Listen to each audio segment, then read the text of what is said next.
Trim, edge, and shave with Philips Norelco One Blade. One tool for all you need.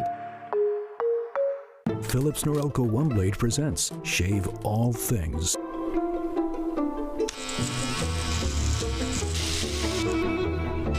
Your style made simple with Philips Norelco One Blade 360.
NACL is presented by Philips Norelco One Blade.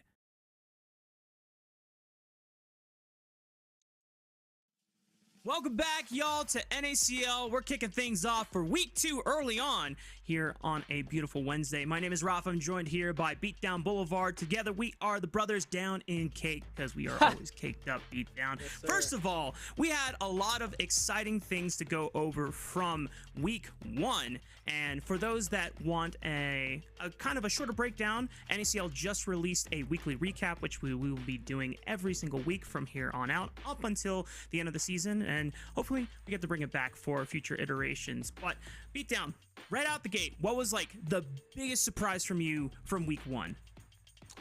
Ooh, biggest surprise, I think it's a bit of a spoiler for what we're going to talk about in our second series of the night, but biggest surprise for me was Blue Otter.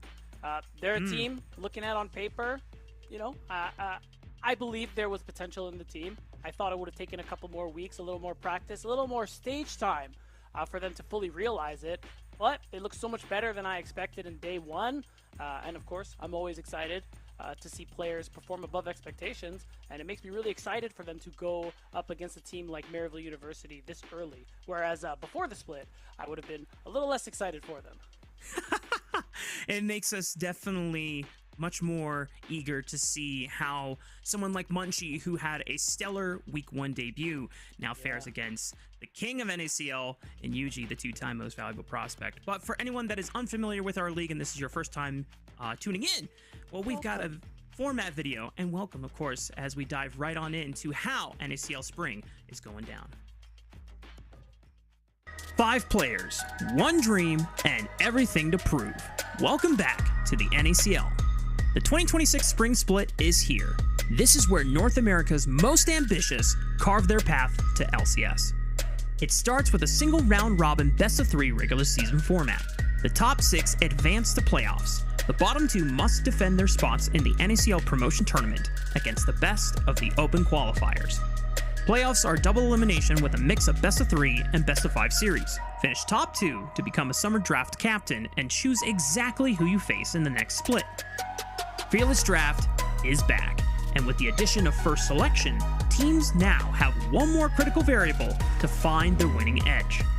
Anyone can chase a dream. Only the relentless will earn it. The road to LCS starts here. NACL 2026 Spring Split, March 26.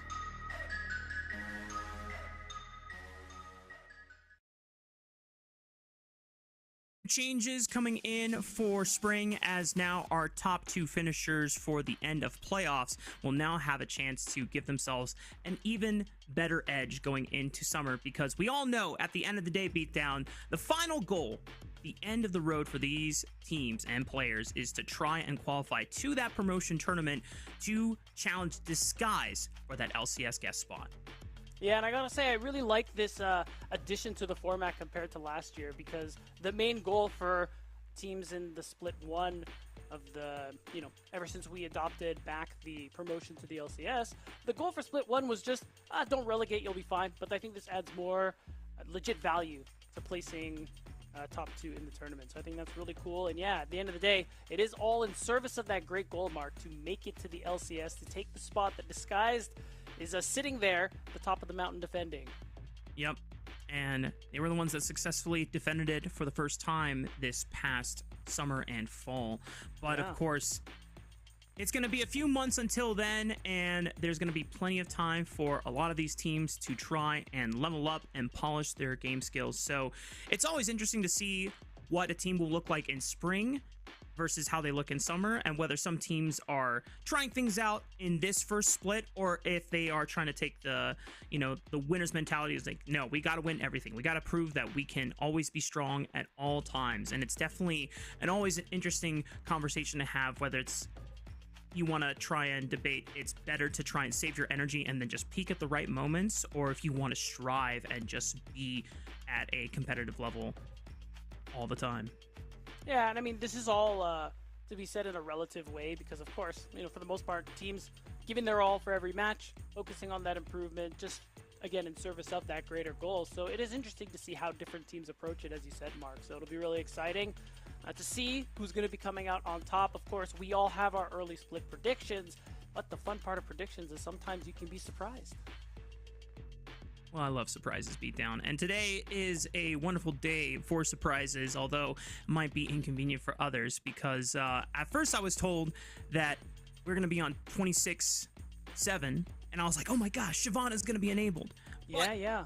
If memory serves correctly, I got April Fool's, and we're still on 26, True. or April Fooled, I should say, English. 2606 is still the patch that we're currently on. And hopefully we got a chance to move to 2607 by next week. Although talking to a lot of the teams behind the scenes and some of my firsthand experience, Shyvana is very fun.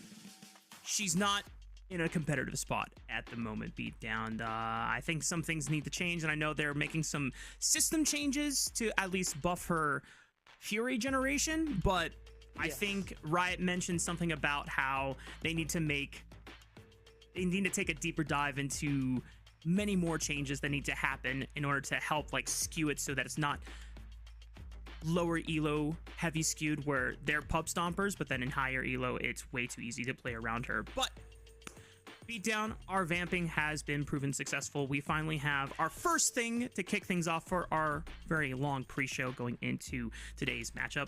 We have our Game Face interview featuring Auto Boost from CCG, the coach of CCG. And first of all, Auto Boost, welcome to the interview, and congratulations again on your first week win against Winthrop University.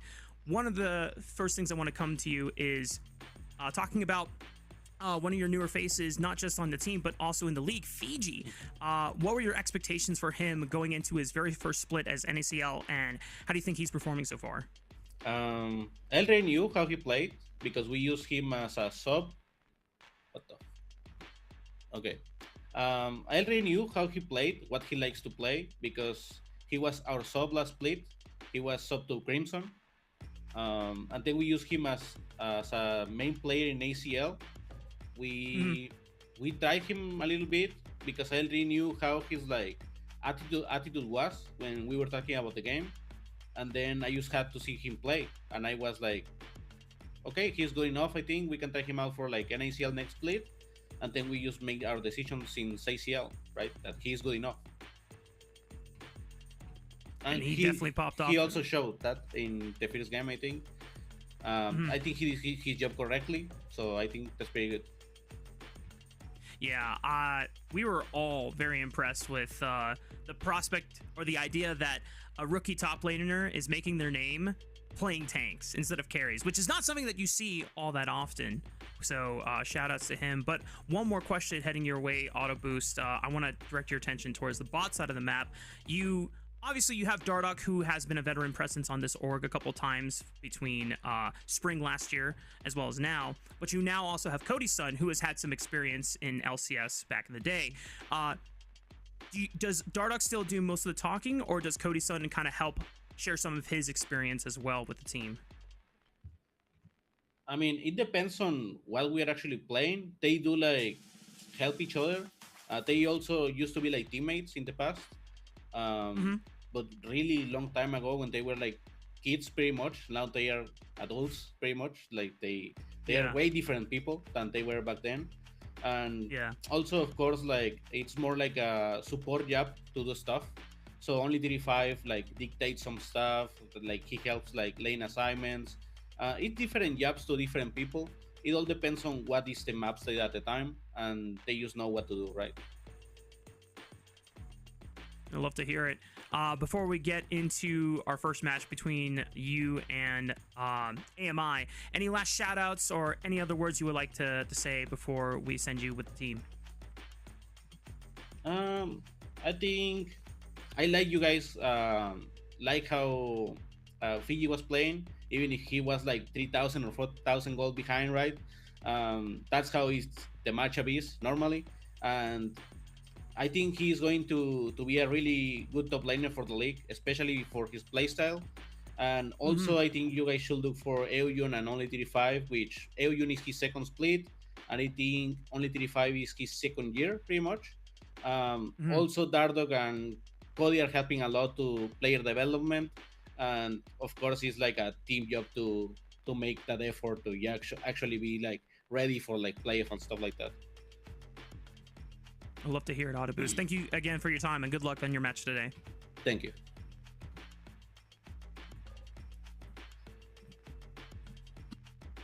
You know, Beatdown, it is very, very convenient that he pointed out Aljun, as Yes. we may or may not be taking a deeper dive into Aljun later on, but he has good instinct, and that's why he's the coach for the team. And we're just the casters, you know, and the fact that we got the prediction right makes us feel better. But for everyone that is still tuning in and kind of shuffling on into the day, we still have plenty of time before we get into our very first match between CCG and AMI. Let's take a look at those standings, as our first week results definitely had some expected outcomes, but there was a couple that were a big surprise here, Beatdown.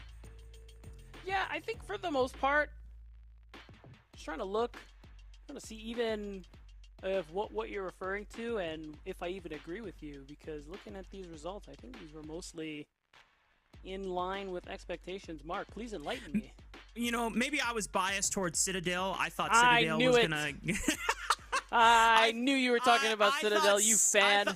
I thought Citadel was going to be a bit more well equipped in that series, but that series was very, very chaotic. There was a lot of advantages fumbled by both teams, but in the end, Supernova found themselves to be the victorious ones and prevailing. But I think the other, maybe it wasn't a surprise, but Okay. the Maryville Conviction series was definitely one a lot of people were very unsure of who was going to be the victor.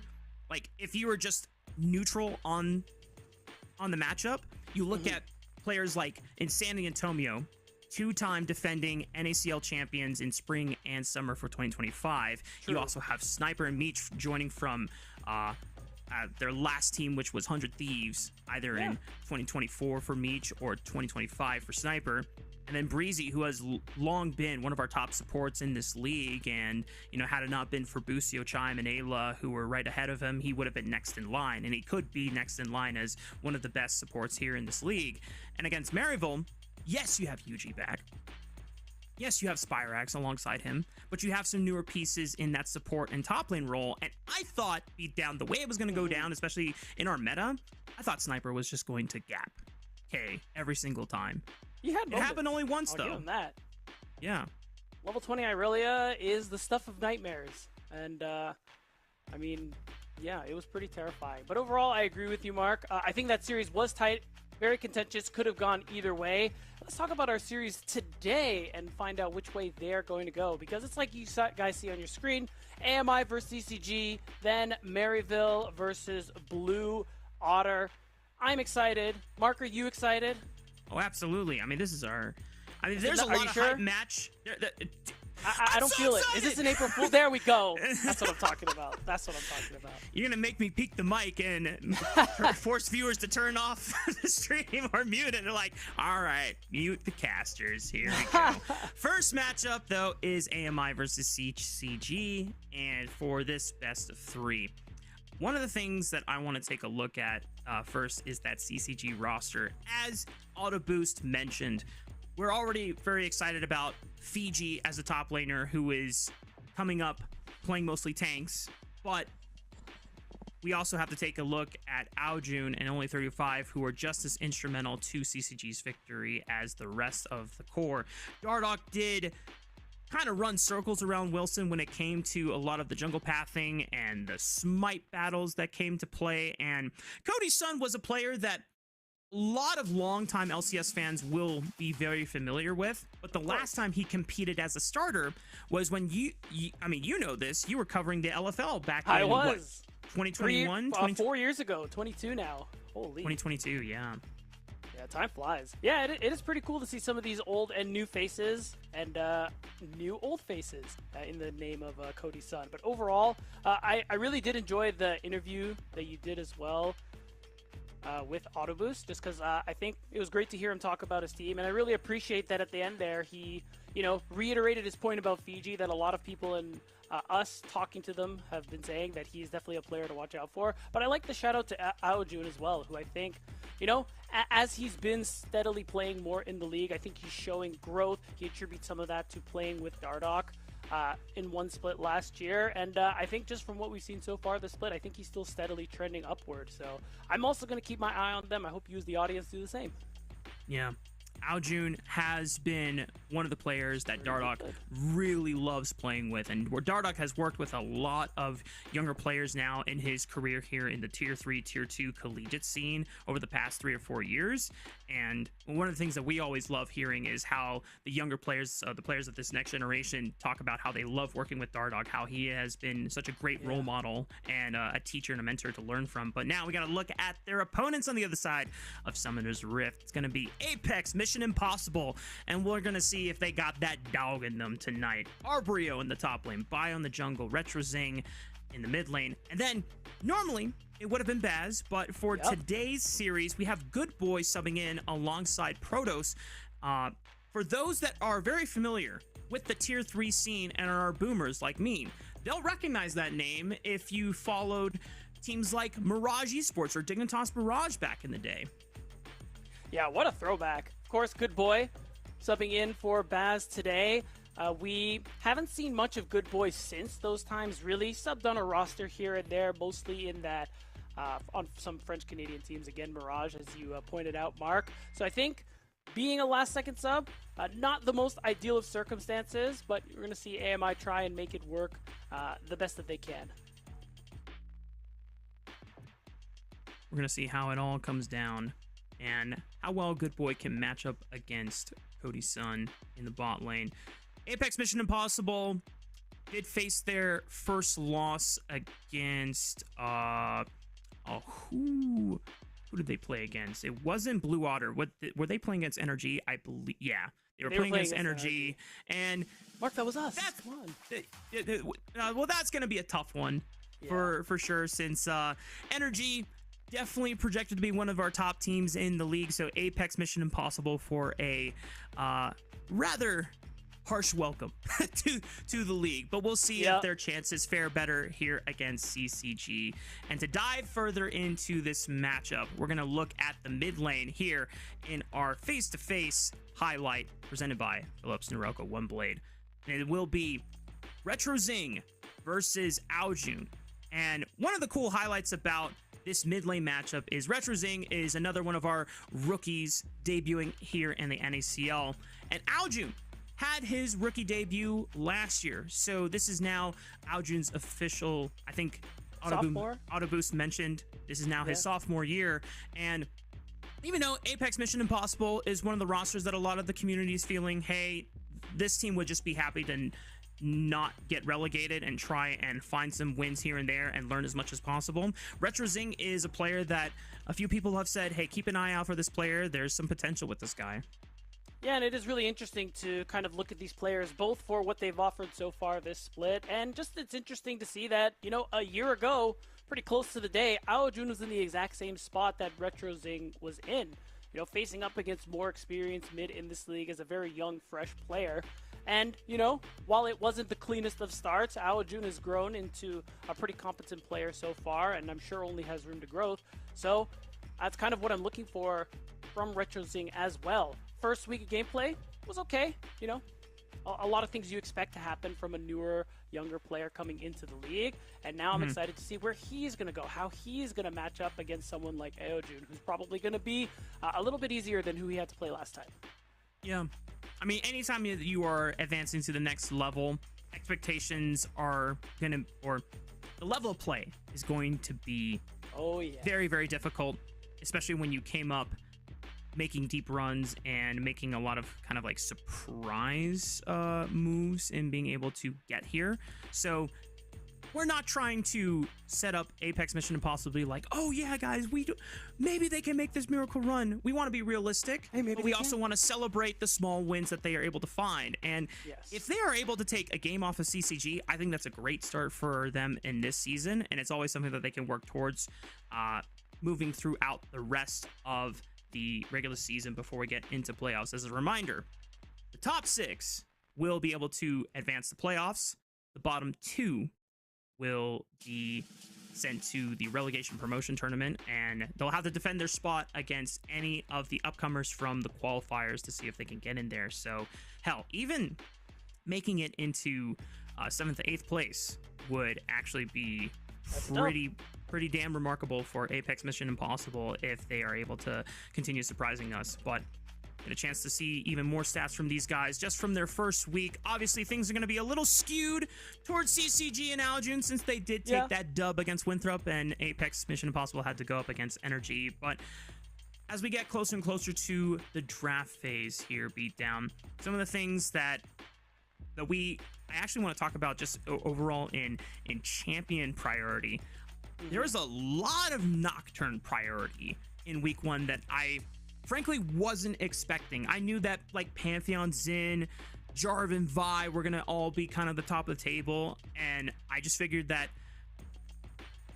I don't want to say I forgot about Nocturne, but I just feel like Nocturne doesn't get to play the game nearly as fast as some of those other 3, and I was just so BLG pilled from first stand that I thought, okay, well now everyone's gonna try to play super fast and loose. But Dardoch was one of the players that not only enjoyed his time on Nocturne, but also the Mundo, which had quite the devastating effect.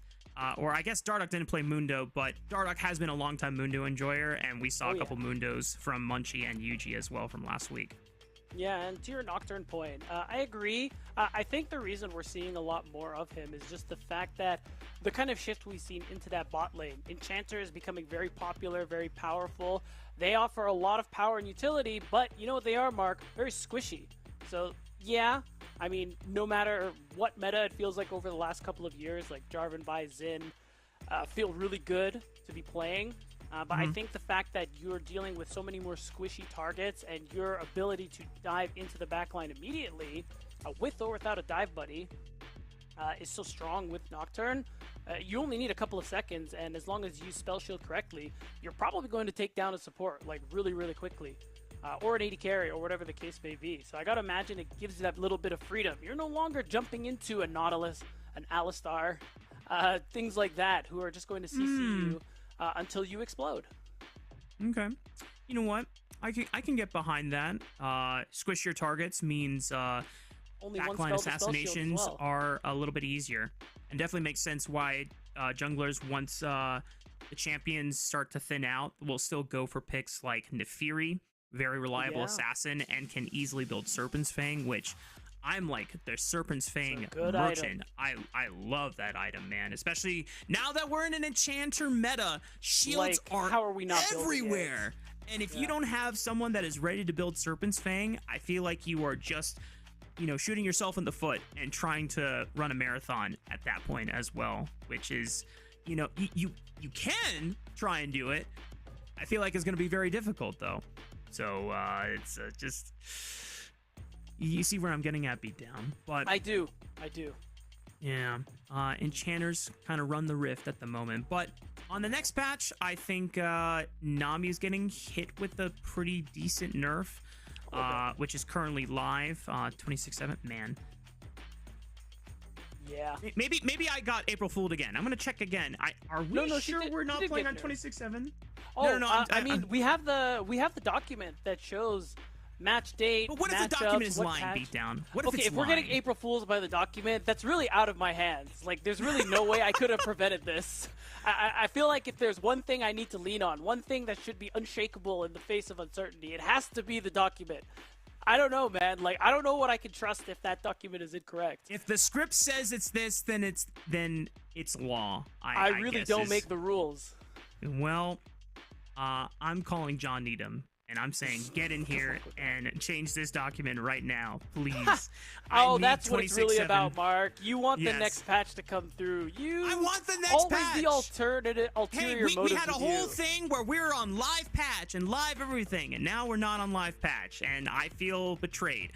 We got our predictions though for this matchup, as we kind of alluded to. we have CCG as our favorites going into this matchup. I know that a lot of our co-streamers as well, shout out to them if they are up and alive this morning. I think when I was checking out the Twitter thread earlier, a lot of people were also favoring CCG. So just saying, if Apex Mission Impossible did the unthinkable today, did the impossible, one might say, then we would all look like clowns. We would all look like clowns together, and I'm cool with that. the dogs from French Canada would be able to show that they are not to be messed with. But here we are, Beatdown. The vamping session is over. We've done it. The podcast has officially come to an end, and we are jumping into picks and bans for draft number 1.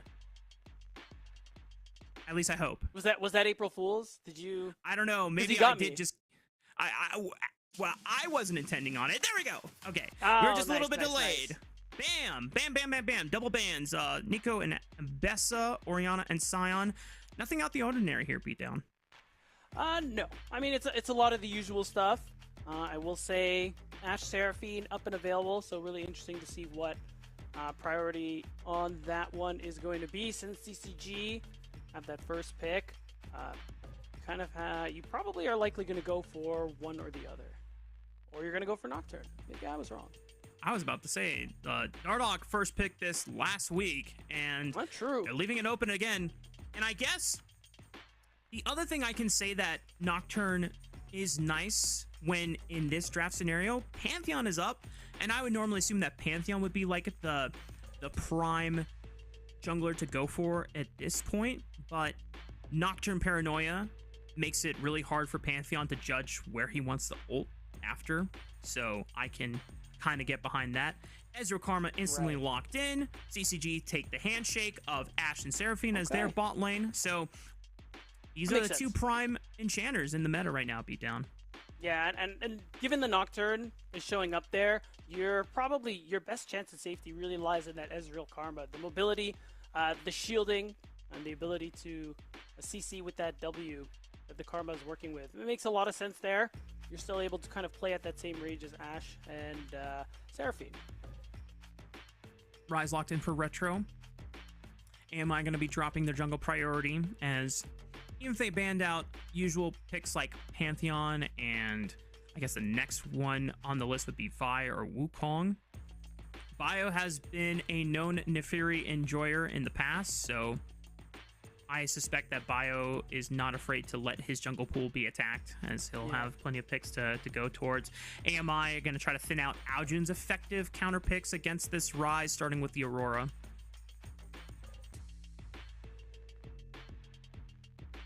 Rumble, just so that you can either that, or you don't want Aljun to be playing it into the Rise in the mid lane. So that makes a lot of sense, and I think you do have a good amount of damage there, but I can't really see our Brio going for that kind of tank route. I think we need a little bit more damage here, unless we're seeing really high damage dealing jungler from Bio, but not really his style, not really what is popular at the moment.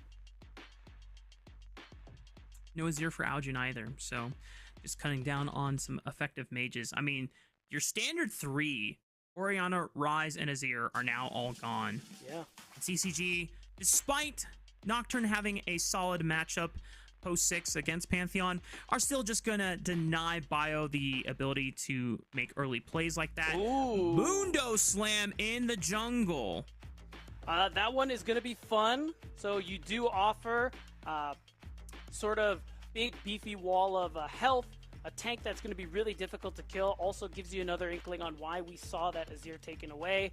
Highest source of DPS you could probably get out of the mid lane, so it's going to make it easier for Bio to live longer in those fights. Aljun, I love you, bro, but that's not it. Anivia is probably more of what we were expecting. Yeah, he does play a lot of it. It's interesting because RetroZing last week did play the opposite side of this matchup, but now he's playing the Rise, and he's going to have to be very careful of those walls. I think the Mundo from AMI did force CCG's hand to play away from skirmishers or playmakers like Ahri and going in for a little bit higher DPS with the Anivia, which then kind of makes... I mean, I don't know how the Anivia Ryze matchup normally pans out, but It's good for Anivia. I think Ryze is... Yeah. And for Retro, he's going to be totally fine just being able to scale up us alongside this Frozen Bird. Mundo's just typically good when you see Ashe, because she's not the highest DPS AD carry in the game. And paired with, like, this Karma, I see a Visage Rush very, very fast for Bio. I don't know if it's... I don't think it would be first item, but... No, never.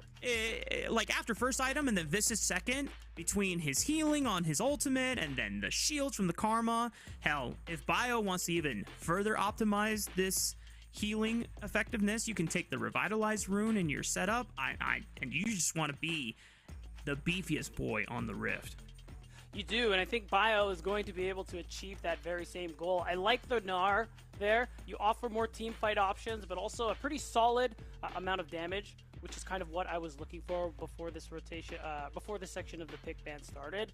I think looking at what CCG have, they have a fair amount of damage, but you're gonna get outscaled by this Mundo later on into the game. So really, what's important for them is once Ultimates comes online, once we hit those one-item power spikes, it's going to be really important for CCG to be the ones pushing the pace of this game, because otherwise, Ryze is going to scale into infinity. Same with Gnar, and of course, more than anyone else out of the 10 champions we're seeing, Mundo is going to be impossible to be dealing with. The real only upside that CCG will have later on into the game is that, you know, the slows don't do anything about that passive shield, but it's not really gonna matter in the grand scheme of things if he has like 10,000 health and is one-shotting your carries. And thankfully for CCG, they have a decent amount of CC that they can try and proc Mundo's passive with, because he can always face tank an Encore or, well, an Ashe Arrow. Encore is going to go through him, but yeah, there's like initial CC or picks that he can always try and front load for the team, but I think this Anivia pick helped at least save it from going, oh god, we're never going to kill this Mundo, to now, okay, we have a chance now to kill Mundo if it goes extremely late. Leandries and a lot of the other items for this Anivia is going to work fine, but here we go. Hitting Summoner's Rift for game number 1 between CCG and Apex. Mission Impossible. And we'll see if they can do the impossible in being able to upset CCG and try and overturn that 0-1 record in their split. And right off the bat, wondering if we're going to see Dardoch try and get a little aggressive early on and disrupt early clear from Bio. And it's looking like the oh my god, he's doing it again. That's why you're seeing Bio start on... Oh no, drop the ward. But now, I mean, he's going to win this 1v1, so it's just going to be a gamble for these Raptors. But I think Bio, at the end of the day, even if he hits the smite... Oh, Dardoch got it again! Oh my goodness. Wow, wow. I think Dardoch only dropped one Retro baby Zing, Raptor. Okay. I mean, Retro Zing was trying to get the push on as fast as possible against Aojun so that he could roam up, but Dardoch, I feel like, is just going to do this every game. Yeah. He feels like he is better equipped for it. Yeah, and I like the Dardoch. You know, experience showing, immediately goes for his Raptors as well, and is just going to continue clearing up his reg side and then path upwards. So this is basically what we were expecting. You're stronger early on. You can't let Bio have an easy early game, so this is the pressure you need to be putting on him. And things like this need to continue, especially as levels come through. I'm looking at Dardoch. I'm looking at Cody Sun. When those ultimates comes online, super high value, especially in this early to mid game. Yeah. I mean, props to Bio. He's been able to ping out exactly where Dardoch wants to do his pathing, because he pinged out all the smaller camps. Since Dardoch used his smite for the Raptors, it's a lot more time consuming to go for a buff immediately after until your smite comes back up. So, but he hits level 3 off of first Raptor, then his own Raptors, then Krugs. Okay, well, he's not quite level 3 because I guess he missed one baby Raptor, but he will be soon. And he just wants to make sure that he can get to the top side of the map, because there's no threat of Bio ever taking his red buff. No. But he could try and go for the top side of the map, which is Dardoch is just trying to cover at this point by dropping it now. And this is just the evolution of jungle pathing that I've been super excited about the most in this new season, because long gone are the days of just full clear, reset, full clear, reset. Now it's adaptive. Now you have to evolve. And Bio's going to try and see if he can try and take this blue buff, but Dardoch says, hey, I'm still here, buddy. this does not belong to you. Yeah, the infected cleaver slaving Bio's life until Bio decided to walk towards the scuttle crab. So that's first blood, right? Am I crazy? Nope, he's not gonna force it. Oh, it's because our Brio has that prio. Yeah. And the Mega Gnar. He's gonna have to walk away from that one. I mean, Also, Aljun is desperately trying to fight Dardoch? for it as well, but Dardoch, you can Aljun's turn gotta be this. careful. He's gonna pop his passive, but this is about to be a 3v2, so Dardoch, I don't know if he can stay. Meanwhile, bot lane, something just happened. We got first blood for Protoss and Good Boy, as they somehow found Cody's son despite being down both summoner spells here. Good Boy and Protoss, wow, everyone was battling to the death. Yeah, and overall, like, this is a pretty good win here for AMI, especially on that bottom side. They're going to be able to crash this wave. They got the level up, so there's really no threat of a stray Q from only 35 killing them. They're going to get a really nice recall after they spend some of that gold. So things kind of, I don't want to say falling apart, but not going the way you hope for as CCG, considering the win cons that they're dealing. Yeah. Whoa. Is that just me being down? Did I get April Fooled there? Had a little bit of a... I think I did as well. Okay. Felt like I was Just watching a VHS tape and just I hit the fast forward button. I was like, just going right through it. Yeah. Well, all things considered, and how annoying that these jungle invades and trying to adapt to it can be, Bio has navigated it, I have to say, fairly well. He's still only down one camp to Dardoch, which isn't like the worst thing in the world, grand scheme of things. Yeah. And because he had prio from both of his solo lanes, he was able to get that. Actually, both crabs here. So, yeah, this is still a fine spot for AMI. I would even go farther and say that it's a great spot. And again, using the prow from his laners, as you pointed out, ended up being so clutch for him. You could argue that Dardoch overstepped just a bit, ended up wasting a little bit of time pursuing that endeavor. At the end of the day, yeah, Bio has that small lead over Dardoch now. At the end of the day, that goal to set behind the Mundo really hasn't come to pass. In fact, Bio does have that slight lead that we're seeing right now over him. So, CCG, not the start that they were hoping for in this early game, especially with the fight that also went awry in the bottom lane. So, still, they have things to play for once they hit level 6. Speaking of CG, I don't think level 6 will save you here. But flashing will. Yep.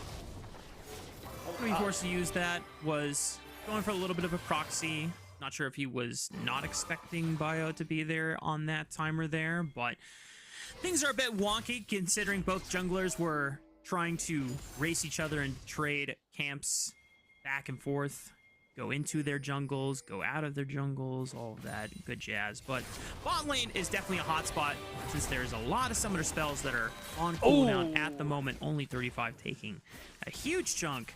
Gonna be forced to take a recall, and that's gonna put Cody's son on an island for a solid 20-30 seconds here. It might be enough time for Bio to feel comfortable. He has prio in both mid and bot. He should just easily be able to solo this dragon down. I'm pretty sure he's going to do exactly that. Only 35. Unfortunately, overstepping for a very ambitious ward. Yeah, it puts Cody's son in a bit of an awkward situation. At least he's able to farm, but it doesn't mean that Dardoch... No way! Oh! Are you kidding me? Dardoch hits level 6 at the perfect time! Wow! Solo kills Bio, throws out the emote. They even had Retro on standby just to guard him, but they weren't expecting a Paranoia Nocturne to fly in over the top. Apex Mission Impossible just got clowned at the Dragon Pit. These are the kind of plays we need. Oh, another one too. So much value in these last just 15, 20 seconds there from Dardoch. A player who we praised so much last year for his ability to win these 50-50s.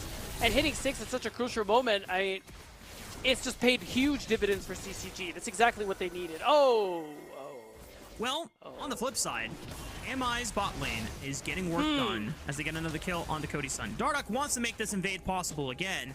Bio doesn't have upgraded smite. Dardoch does. No Gnar. 1K, yep. Wow. In the bag. Wow.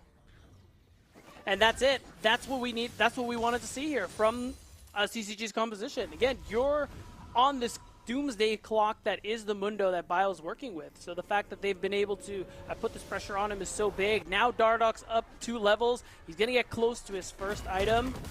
And as long as he's able to just ult on repeat and find kills on Bio or just other members and keeping the game moving forward in CCG's favor, this is how they avoid that scaling WinCon AMI are playing for.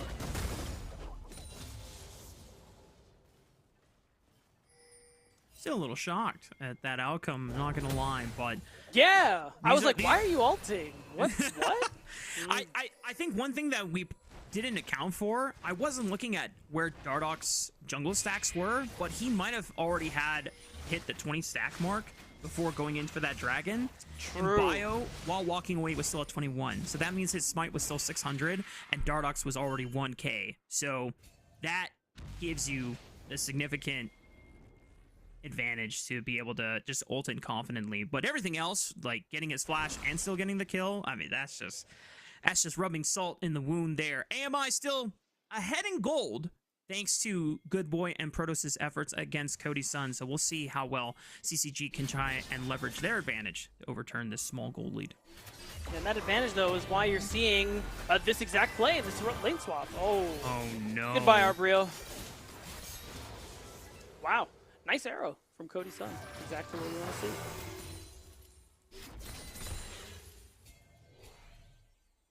A little bit of sigh of a disappointment from Arbrio's player cam there, as hopping in a straight line, probably not the way you want to deal with an arrow. And by the time he was stunned for a very long time, he realized there's no point in flashing, I'm already dead. Yep. So he'll at least have that summoner spell for the next time. Yeah, somewhere Joshi is shaking his head at the straight line hop that Arbrio was going for there. But, I mean, this makes perfect sense for CCG. Bot lane not going so well. They get ahead on the swap, and it turns into not only a valuable kill, but several plates just because of the fact that no one's here to answer for several seconds, and Dardoch was able to secure all of the grubs. So they've been able to close the gold lead to basically 400 gold, which is nothing, and get some gold into Cody Sun's pockets, the one who, alongside only 35, was struggling in that bot lane matchup. We know Fiji is a weak side king, so if they're setting him to deal with the Ezreal Karma, he's going to say, 07, yes sir, and he'll do his due diligence down there as best as he can, which has now helped alleviate some of the damage that Cody Sun has weathered against Good Boy and Protoss' efforts so far. We've got next objective spawning in about 1 minute and 9 seconds, which is the second dragon. Looks like Dardoch and Aljun say, hey, Arbrio is about to time out on this Mega Gnar. Yeah. So, in the words of Joshi, Arbrio's looking quite diveable and... oh no! Oh no! What is happening on the screen? They heard what you were going to say, so everything, everything started to fall to pieces. They knew, Mark. They were trying to avoid a TVMA rating, so they just sped through what could have been the disaster point, and thankfully for Arbrio, he manages to survive. Yeah, and CCG, another big win for them. Even if they weren't able to secure the kill, you allow the rest of the place to fall. First brick to go over to CCG, and now they've gotten themselves almost a 1,000 gold lead. Again, you can see Fiji doing a pretty good job in this 1v2 while his bot lane are thriving in the top side. And this is what people have been telling us about this top laner. This is what Autoboost, their coach, earlier in this broadcast told us. Like, yeah, he might fall behind, but that's how these matchups go, and that's where he does best. And so far, between the couple of games we've seen from him in the NACL, it's true. Yeah. I don't think I've seen a lane swap in, like, years beat down, ever since role quests were introduced, since role quests are kind of, like, incentivized to reduce the amount of lane swaps, but I liked the overall setup that CCG went for. They said, you know what, Cody Sun is suffering a bit into this Ezreal Karma lane. Let's just put him in only 35 into the top side and make sure that they can at least get some gold back into their pockets. Yes, they won't be able to finish their quest as fast as Good Boy is, but this is what's needed just to make sure that he can catch back up. Yeah, I appreciate that pivot, because at the end of the day, with how bot lane was going, they weren't going to reach the role quest first anyway, so at least they're able to role swap, gain some gold. It's not a big sacrifice for VG, so very intelligent decision making from CCG to get them into this very minorly, but still advantageous position. This is that position where, again, Mark, they need to keep pushing, because you still have that Mundo, who's going to be a big problem later on, and he's also trying to be a big problem right now. He's got his first item. We'll see how much value he can get this game. Decent CC and wave clearing, though, from only 35. True Shot Barrage from Good Boy. It's put some damage down into their backline, but Dardoch spots by on the bot side and says, yep, this red buff now belongs to me. He's going to get even further ahead of this Mundo. That's right. And again, just being able to take advantage of Bio showing himself on the other side of the map. Could even potentially dive Arbrio on that bottom side, but I think he doesn't know if Bio instantly recalled or went back to his own jungle. So I think he's just going to go ahead and spend his gold and walk his way back to lane. Still has an ult to play for. We're a minute 30 from the Rift Herald. Wow. So very likely could be where it's going, or could be bot lane, because look at these health bars, Mark. They're looking juicy, and he's sprinting. Dardoch going to scan that tri-bush. And as soon as the Nocturne is spotted, Good Boy says, I'm going to shift on out back to my turret. I do not want to give up my gold right now. Yeah, oh, and the one recall stop from Protoss. They could actually turn this into a play, but I think at the end of it, it's just going to be crashing this wave into the turret and denying a pretty big wave here from Good Boy. Help mitigate the CS lead that he's gotten in these first 15 minutes. Yeah. Oh, never mind. He made it quick. Got our home guard. Home guard is OP. Is it too OP? Who knows? Who are we to judge? Who are we to judge? That's not our call. Oh! Retrozing taking a lot of damage. Forced to flash over the wall. Yeah, Algin was starting to cook there, as he actually has his Rod of Ages completed first, since Retro did have to take a backstep for that tier, which does put his Rod of Ages completion a little bit behind the curve here, but they'll be able to trade it in power, because Rod of Ages with that Saris is what makes Rise so damn strong. And then you get an Actualizer on top of the beatdown. Have you seen the kind of damage that item can pump out in this day and age? Too much. Yeah. Too much. That's just new items for you, Mark. That's the way it goes. Protoss. He's gonna walk away. Cost of doing business, aka 55% of his health bar. But again, that cover from Bio makes it really easy for Dardoch to get yet another objective. One AM I know they're not going to be able to fight for. And that means, because Dardoch was able to steal that first dragon and secure the second, they have a perfect avenue to get their soul points. Yeah, thanks to Dardoch's efforts, they have had a 100% secure rate on all the objectives this first game, which is just quite remarkable, considering that Bio had a lot of early prio from the side lanes that he was working for, but it just speaks more volumes about Dardoch being able to find the right flips at the right timers, and that first brick being completed on the top side earlier means that despite Good Boy and Protoss's early laning advantages over Cody-san, that they don't get it for themselves. So gold lead is starting to slowly balloon in CCG's favor, just under 2,000 here at the 16-minute mark. We've got third dragon in about a minute's time, and I fear this is going to be one where Apex Mission Impossible have to ask ourselves, if we don't fight here, then if we lose the next one, it's Hextech Soul gained by CCG, and then we're in for a big, big rude awakening. Yeah, if I'm being honest, I'm just looking at the items that we're working with here. I don't like AMI going for this dragon. Feels pretty bad, but they're still the team who have that scaling win con. They have Arbrio on the Snaru is going to get better and better. They have the Mundo, of course. It's just going to become a nightmare to deal with. All things considered, this isn't the Soul. I would prefer them to see what we've seen other teams do, like Winthrop University. They'll sack a Drake, even if it is a Soul point. They'll all in on the opposite side of the map and collect a lot of gold in the process. Look at Fiji. Look at how juicy he is. Submissive and diveable, as you and Joshi would put it, Mark. I think it's a missed opportunity there for AMI, who are taking the bigger risk in denying a dragon that's not even a Soul. I can understand that they would rather fight this and give themselves the chance to stall another 5 minutes effectively in the game versus being forced to play no matter what for the Hextech Soul 5 minutes from now. Flank from Aljun has put Good Boy in a bad spot, forced to flash. The Dusk Path does not find the kill, but Good Boy is effectively out of the fight, and no TP means that he's going to be taking the long walk back to the Dragon's Pit if he wants to play again. Yeah, I mean, you still have Some low mana, some low health bars here. There is a world to play for, but Bio, he's basically just going for the crazy steal. I don't know if he's forced a flash.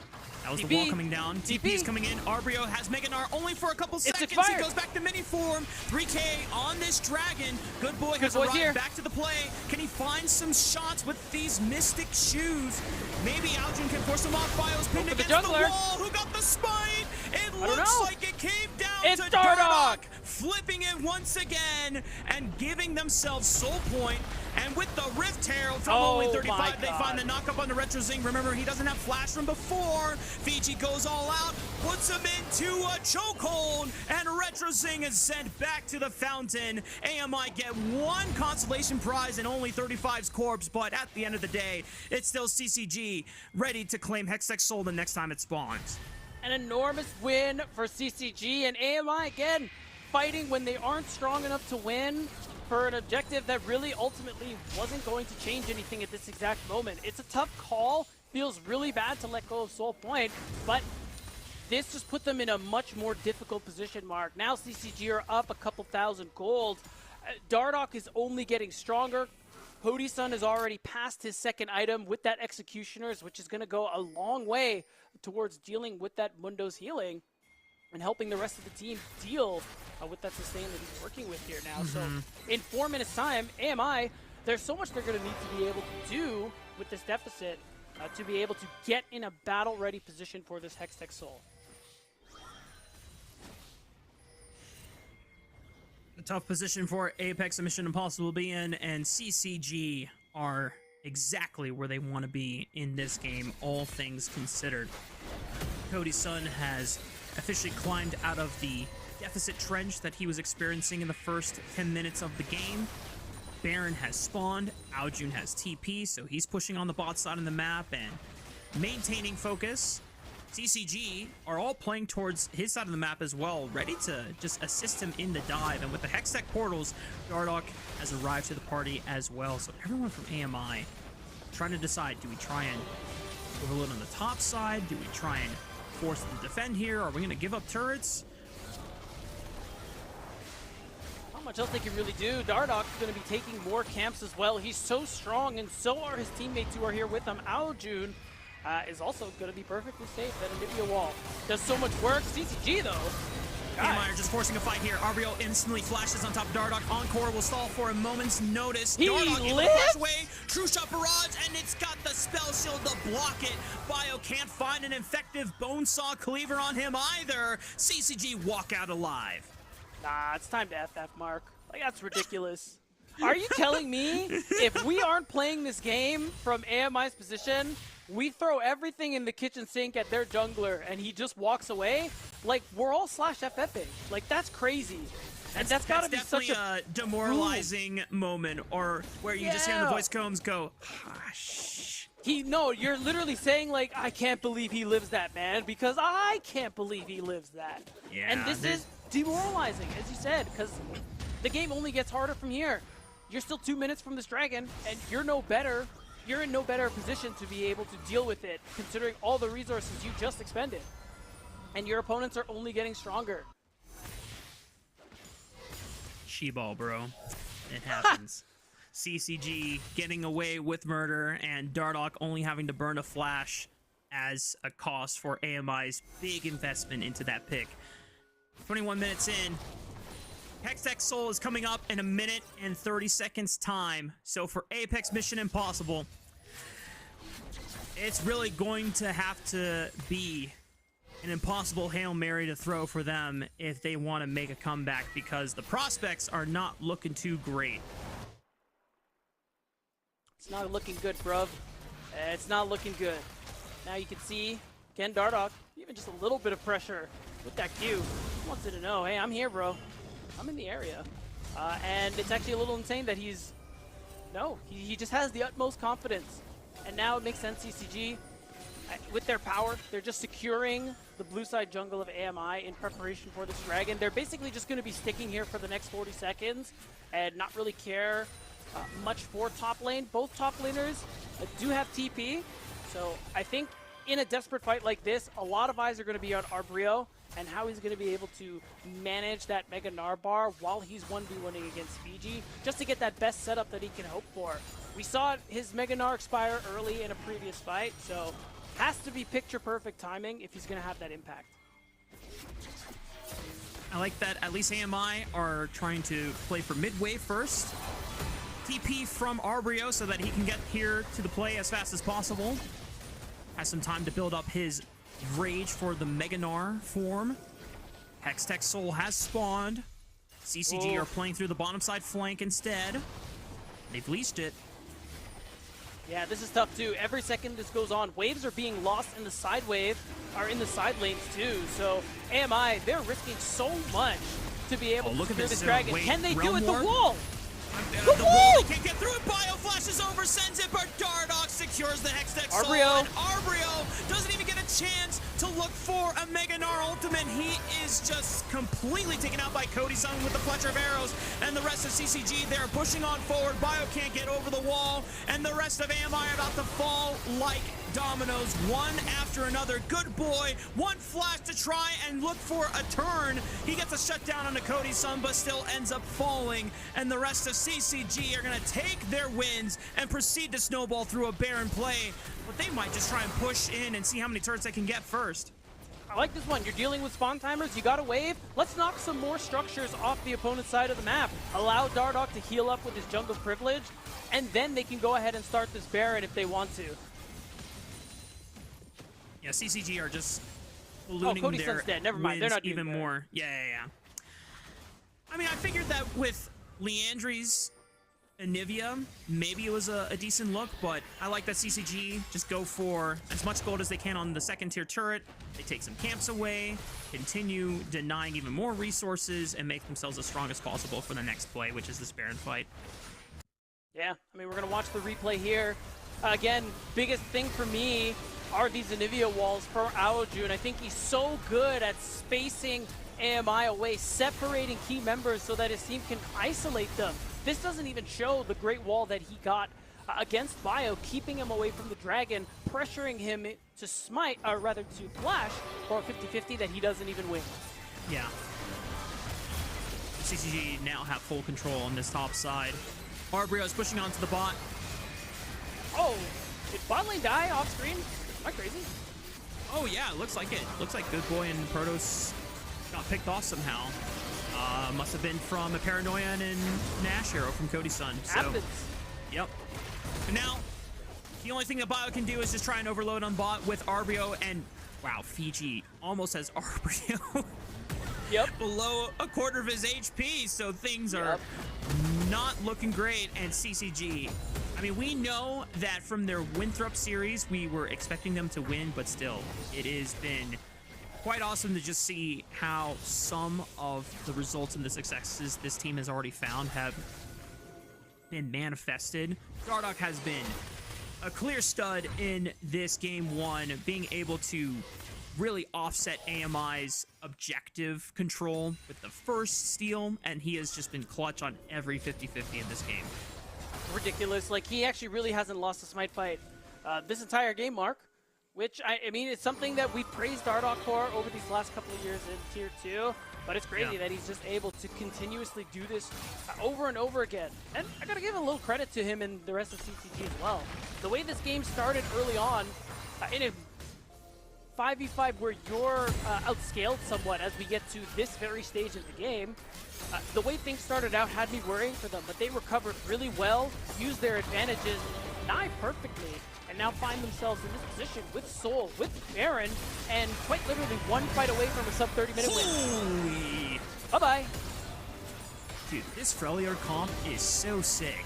I thought TFT nerfed this already. Yeah, my goodness. Wall into guaranteed no flash, by the way. Arrow. Fiji is going to go all out on the Bio and ensure that he's not healing up anytime soon. And all the lights have been turned out, so AMI have no idea that they've just lost their turret until the lights come back on. And there's a terrifying Nocturne flying into the back line. Good night to Good Boy, and better luck next time, as Apex Mission Impossible down in the last legs are not going to be able to defend their Nexus from falling. CCG, 5-man strong, make the siege happen, make the plays, and they're going to take game one as a win.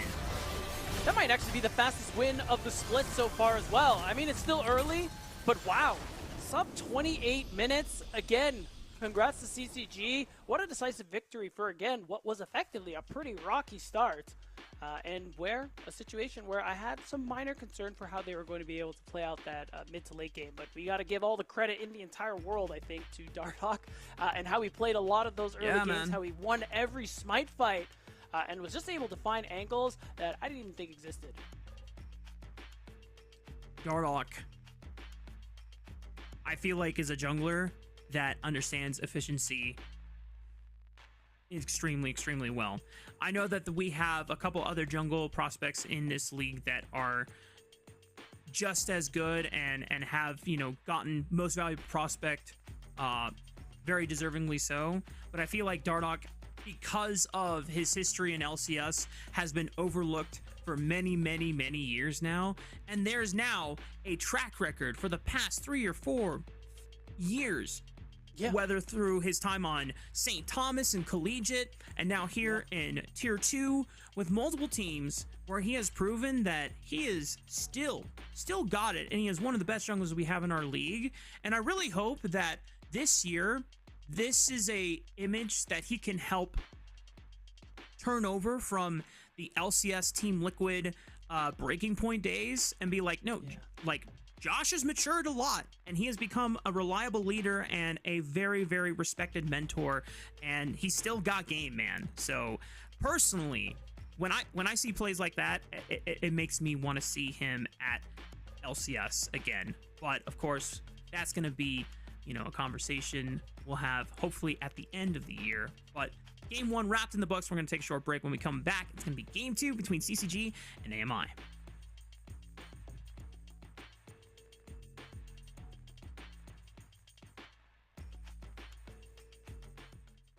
Awesome. Blue Otter's new rookie jungler Munchie defined jungle diff, and Yuji is reminding the LCS exactly what they're missing out on. Hello, what's up, y'all? Rafa here, recapping everything NACL Spring 2026. Here's what you missed in Week 1. We started the split with a heavyweight clash between Conviction and Maryville University. Sniper was surgical on the Aurelia to take Game 1, and while it was hyped to see him lock in his signature Riven for the decider, Yuji was simply too efficient. He remained proactive in every game despite the Game 1 loss, eventually reclaiming his jungle kingdom and proving why he's a 2-time most valuable prospect. In the CCG versus Winthrop University series, the Eagles actually secured a solid early game advantage, but Dardoch showed exactly why he is such a feared veteran. He and Only 35 coordinated great map punishes to stifle Winthrop's momentum, outplaying them in the end to secure the 2-0 sweep. Also, shout out to Fiji for a disciplined NACL debut. It's not common to see a rookie top laner make their claim to fame playing mostly tanks instead of carries, and Fiji's Sion and Ornn looked just as good as a seasoned pro. For peak entertainment, Supernova vs Citadel was back and forth chaos. Eventually, Shochi emerged as the series-defining hero thanks to his Aurora gameplay. He gave us some incredible moments and followed it up with a legendary post-game interview that you absolutely have to see. Our match of the week for Week 2 is Maryville vs Blue Otter. This is the ultimate test for Munchie. We're going to see if his explosive Week 1 momentum can match up against the 2-time MVP Yuji. It's a battle for jungle supremacy that you cannot miss. Make sure to follow, like, and subscribe for everything NACL, and let us know in the comment section below, what was your biggest surprise from Week 1?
Trim, edge, and shave with Philips Norelco One Blade. One tool for all you need.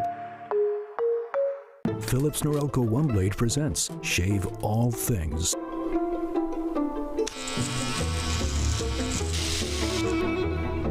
Your style made simple with Philips Norelco One Blade 360.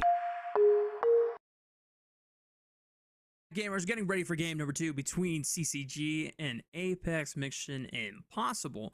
You know, I've never really asked what CCG stands for, and I should look into that, because it might be easier to try and say out the full team name than just CCG all the time. But what matters, Beatdown, is that they did win that first game. They sure did. And, you know, things were touch and go for maybe the first 7 or 8 minutes for CCG, but after that, everything was coming up Dardoch. Every toss of the dice mark, because, man, he was playing out these jungle invades so well, winning every smite fight, able to find some of the best opportunities to get use out of that paranoia. And it felt like he was, as usual, really the big leader for this team and their victory. I mean, a lot of credit to Aojun as well. I think he played out his lane very nicely, and I think he played out team fights like excellently, making great use of those Anivia walls to be able to break up these team fights. But overall, CCG, good stuff. That's what I'm saying, man. And you even pointed out how the fact that this Mundo could have been a big problem had the game gone super, super late. But yeah, CCG never let it happen, and they always kept Bio on the back foot. And heading into our second draft for this series between CCG and AMI, not many changes in terms of the bans that CCG threw at AMI, but looks like the Wolves, the Dogs from Canada, said, you know what, let's take the Yunara off the board now that both Ezreal and Ashe are no longer viable. Yeah, kind of that next best option remaining. Remind me, Mark, was Sion banned in the first game? I don't remember. I don't remember either. I want to say he was, but either way, I think it's a great shout for Fiji, just because, again, like, you saw how he was able to play out the Cassante. You saw him play Sion in their previous series, something that tanks you don't want him to be playing. But otherwise, Mel, Bard, which is exciting. I know it's a Protoss special, something he's a big fan of, plays very well, so that one's exciting. And I feel like we just haven't seen much Bard lately. Am I crazy? I don't know, Beatdown. I mean, I know that things like Nami, Seraphine, and Karma have been dominating, but Bard has always been up there. I mean, it really does scale with how well the pilot is being used. Malphite gets locked in, more than likely for Bio in the jungle. So, oh yeah, Malphite jungle. That's right. I forgot. We haven't seen it recently. There were a couple times it was used though by Energy Kisno last week, and I think we had one more Malphite jungle. But during the offseason, right before Split 1, there was a ton of Malphite jungle. It was like the Malphite and Jace trade during the time, just because Malphite jungle's clear got buffed a lot, and Jace's jungle clear got buffed a lot, and then over time, they nerfed Jace's jungle clear, and they nerfed Malphite's jungle clear a bit, though on his E. If you still max W first, Malphite is still a viable jungler in the right spots. His top lane got a bit shafted, though. Yeah, I kind of wondered if... I was kind of curious until I saw the Silas ban. Then I think you're right, and it will be interesting to see how Bio is able to play this one out. I think overall there's going to be that benefit to that naturally stacking armor. At least I thought there was, because they banned the Akali instead of the Azir, so Aojun actually has that one available to him. And while it might not do as well into the Mel, I think overall DPS later into that game is going to be really valuable. Actually, instead, that's going to be Victor, which, I mean, similar-ish. You scale really well, a lot of magic damage. You have a lot of range to work with, so there's value there. Only 35, hovering a lot of fake champions right now because you've already locked in a mid lane. You can't fool me, buddy. you never heard of Lux top? Actually, Victor top would have been the more correct joke. So. Zeus is going crazy right now with a Nivea top in solo queue right now, but whoa, Skarner! Top? Skarner top? No, I think it might be Skarner top. Because Fiji plays that. That's actually one of his signature champions, alongside the Gragas that he was hovering. So it's really exciting. I think I like this one. I would have liked either or, but the Skarner is really fun because you can already see AMI's comp. You're going to be grouped up a lot. You're going to be squished up. Really gives a lot of chances for those multi-man ultimates where you're going to be able to CC people, pull them into your team. Mel can't reflect Skarner ulti, right? I don't think so. I assume she can prevent herself from getting stung, but I've never seen the interaction if, like, you sting back and you pull them. I could see that. I could see that, actually. Because I guess the only example I can think of is, Briar ult. You end up kicking your own thing back, and then you will fly towards them. Right. But that makes sense because it's a projectile, and I don't... That's true. Anyway, it probably isn't a projectile. No. Some of the co-streamers might be yelling at us like, it's not a projectile! It's fake. Don't worry about it. But, the one thing that Mel can definitely reflect that will be of consideration by CCG is that tidal wave from Nami, which... They did pick into it, but Corki Nami, very, very strong bot lane, should get you a lot of priority. Not sure how it will fare into something like the Caitlyn Bard lane, because at least Caitlyn has the longest range of any ADC in the game, and usually you can try and win lane through that avenue. But, beatdown. We're seeing a Skarner top. I mean, my goodness. I know. This wasn't a thing after they nerfed some of his... HP percentage damage in his passive and his interactions with his W. So that shifted him primarily from being a top laner back into the jungle for a period of time when he was first reworked in 2024. But here we go. Hitting Summoner's Rift with the panoramic cinematic walkthrough. Oh, it's beautiful. It is. And I think immediate impressions, looking at these comps, kind of similar to what we saw in Game 1, Mark, where you have Dardoch, who his particular pick can have a lot of early game impact. Your ability to skirmish on Pantheon is quite good, especially when the opposition is Malphite at level 1. But also, you have a lot of range and prio that is really beneficial to you on the side of AMI. So like Game 1, they have these early game resources that they can be utilizing. I mean, Ash Bard, while not the most common necessarily, still very potent lane, can get a lot of harass off, and against something like Nami Corki, you should be finding advantages. And Bio, are we tilted, bro? Like, you just let that go, man. Listen, I've seen Dardoch in not official matches, but other games where he takes the Pantheon level 1, and the other jungler will either just recognize, yeah, there's nothing I can do, and other junglers like Bio is like, but what if I can beat Comet Spear Smite? And Dardoch is like, hey man, when you put it like that, I think Pantheon wins level 1 no matter what. But if you want to run this back, we can definitely do it. We can do another remake if you want to try again. And in those situations, I think a lot of people will talk about is like, you just got to drop ego and just go to another camp so you're not falling behind. The fact that Bio stayed for the flip means that his overall effective clear is still behind the pace. Because he could have been matching Dardoch if he just went to his bot side. But I know it doesn't feel good, and as a jungler myself, sometimes I'll still take the flip because my ego. I must beat this guy. And because what if you were better? Like, you are better, in fact, and that's the thrill right there. It's like, oh, but what if am I better? What if I can just win and beat this guy? Yeah, it's an astronomical mental W. It's just one you really can't rely on for all the reasons that you've been stating the last 10 seconds or so. So tough.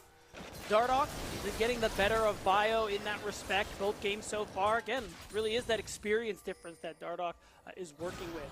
You were highlighting in the post-match of Game 1, in the pre-game here of Game 2. So now, Bio's behind, as you had pointed out, and it gives Dardoch this opportunity. Gives Dardoch this opportunity to just continue pushing this advantage like he did in Game 1. I also want to correct something I said earlier by mistake. I said AMI was in the same position as last game. It's not actually true, because AMI were the ones who were scaling last game. Now they're the ones who have that early pressure. So considering CCG and what Dardoch's been able to do early on, he's going to be that kind of driver of this vehicle that should be taking CCG to the late game.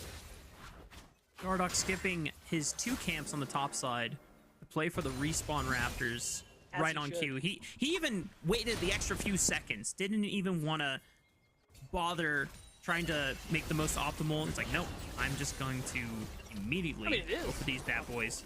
Oh, well, right. I guess what I'm saying is he could have spent time like maybe looking for a top camp, and if he wasn't challenged, then he walks on over. But it's like, nope, I will be here right for the spawn.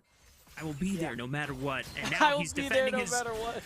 And Bio's trying to contest his own Raptors, but once again, it's Pantheon Smite Q unless he can get some help from Retro, who is trying to push him out. But Bio takes a lot of damage. Dardoch also heavily damaged as well. Both junglers have Smite. I was gonna say, kill it! Oh my goodness! Well, Dardoch, no one's getting the chickens tonight, but Dardoch at least gets first blood. Yeah, I mean, that's a big win for Dardoch. At the end of the day, he's going to be the one coming back for the big Raptor. He gets more gold because of First Blood, and well, I think we're just not remembering, again, Comet Spear, Mark. It executes at low health. Am I remembering that incorrectly? So props to Dardoch for noticing that. And again, just further ahead is this Pantheon getting. And AMI so far in this early game don't have much to show for some of the lane pressure that they have pretty much across the rip. Yeah.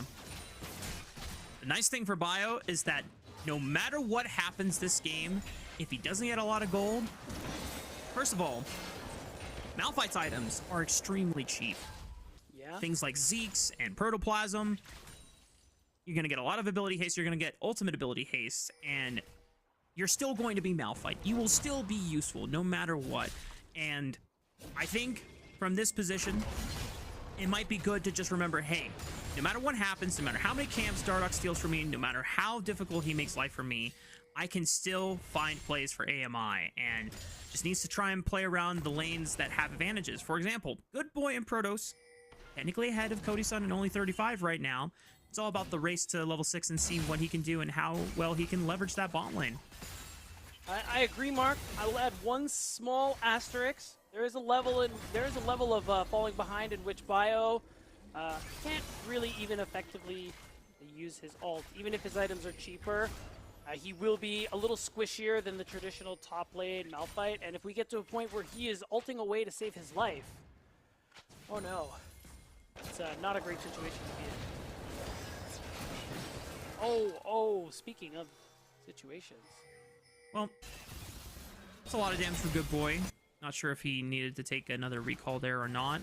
They're trying to force Prio, so... Dude, he really wants this chicken, bro. Okay. Mark, you're the jungler here. Oh, I need to... I mean, Arcane Storm has been thrown out. He's got his bot lane behind him, and Dardoch with no flash means that Bio gets to laugh about it this time before eventually falling to Aojun. But it's now 3 kills over to Retro Zing's Mel here in the mid lane. Man, it's a really big turnaround from what Retro Zing was working with in that last game. Was falling quite a bit behind of Aojun, but now he has this more favorable lane matchup. Been able to do a lot in these early game skirmishes, and now he's a big point of power that AMI are working with. So going forward, I want to see them just move him around. Let him use this lead to get AMI whatever it is that they want to be playing for in this early game. And I will further support invades from Bio if Retro has first move. He's got first move, and you are forcibly trying to contest Dardoch with the intention of, I have this Mel who can blow him up right behind me, and I send it with the ultimate. I rate it. Yeah, just play around the strong parts of this map right now, which is Mel, who's probably going to hit this Blackfire Torch relatively soon since she has been accelerated quite a bit. Oh, yeah. And that's going to be a big spike there for Retro Rising, something to be watching out for. And right now, this first dragon is something I'm watching for, because now, again, Retro Rising having this lead. Again, you have Caitlyn Bard in that bot lane, so you have this push. Wondering if AMI going to try and turn this one into a dragon. Oh, if that Cosmic Binding landed. Cody Sun would have been done for. Yep. stun, guaranteeing that trap afterwards, and there's no... A barrier was used to try and deflect a little bit of the damage there. Cody's Son has not had the greatest time in both of these lanes. I think Protoss and Goodboy have been surprisingly a nice bright spot for this roster in this series so far, and Yeah. at least with this push, because Dardoch has already committed to the top side for the Grubs, AMI will be able to pick up their first objective this entire series with that Ocean Dragon. Yes, and Dardoch is going to get his third round of Raptors because he is addicted to Bio's Raptor camp. Question is he going to get punished as Bio is trading for Dardoch's Raptors? Looking like the answer is no. Okay, they made him sidestep right back into the engage range of Bio because Aljun was still down to flash. There's no way for him to escape. Once again, AMI making plays not only with Retro, but also the proactivity from Protoss, who has been unlocked from his lane ever since he and Goodboy were starting to put Cody's Son in the dirt. Dardoch does turn it around, though, on Protoss, and now going to try to advance forward, defending any more of his camps from being taken away.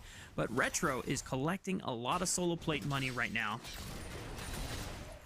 Yeah, and again, like we saw in that last game, CCG, bot lane, when struggling in this matchup, they're rotating him to that top side, creating the situation for the 2v1. And while, like we said before, you are delayed on that roll quest, you weren't going to hit it first anyway in these circumstances. So the goal here clearly is just to let Cody's Son catch up a little bit in gold. He was down a little more than 20 CS, but now being able to farm in this situation, it should allow him to close that gold gap a little bit, especially because we know PG is typically pretty good in these 1v2 situations. Look at him. Wow. Dardoch was ready to send it. Oh, the Comet Spear flash does not find the mark. Goodboy was ready to anticipate it, though. Does pop the barrier just in case. At the very least, it is a summoner spell for a summoner spell. But Arbio looks like he just solo killed Cody's Son on the top side of the map. Ooh. There's no flashes burned either. Wow. I guess Cody's Son just knew, like, he got me. Probably sitting on one proc of that slice and dice. Still had his flash. Better to just not go for it. That's the tough thing. You're up against a Renekton. On what we were highlighting, I was expecting a little more of a 1v2 mark. Not a 1v1 with a level 8 Corki. So that one is going to cost CCG a little bit in the form of gold plates and, of course, Arbrio getting further ahead. And once again, AMI find themselves with a bit of a gold lead. Flash from Bio sends it on to Aljun in the mid lane. And Retro continues to get paid. Now 5-0 on this Mel. Command attack somewhere, shedding a tear, watching the flash R and spot tech from the Malphite. Really nicely done, impossible to react to. Protoss? Okay. That was close. It did force Cody's Son to flash for the kill. Goodboy now might be in trouble. Uses the Caliber Net. Flash bubble from only 35 gets Goodboy's flash out. And he says, yep, take notes. Nicely done. Overall, AMI still in a pretty decent position, all things considered, this game. CCG are the ones on the back foot, a little more so than they were in game one. And you still have scaling tools. You can see Cody's Son already doing a pretty decent amount of damage. That's only going to get crazier as this Corki builds more items. But AMI, they have a lot of power right now.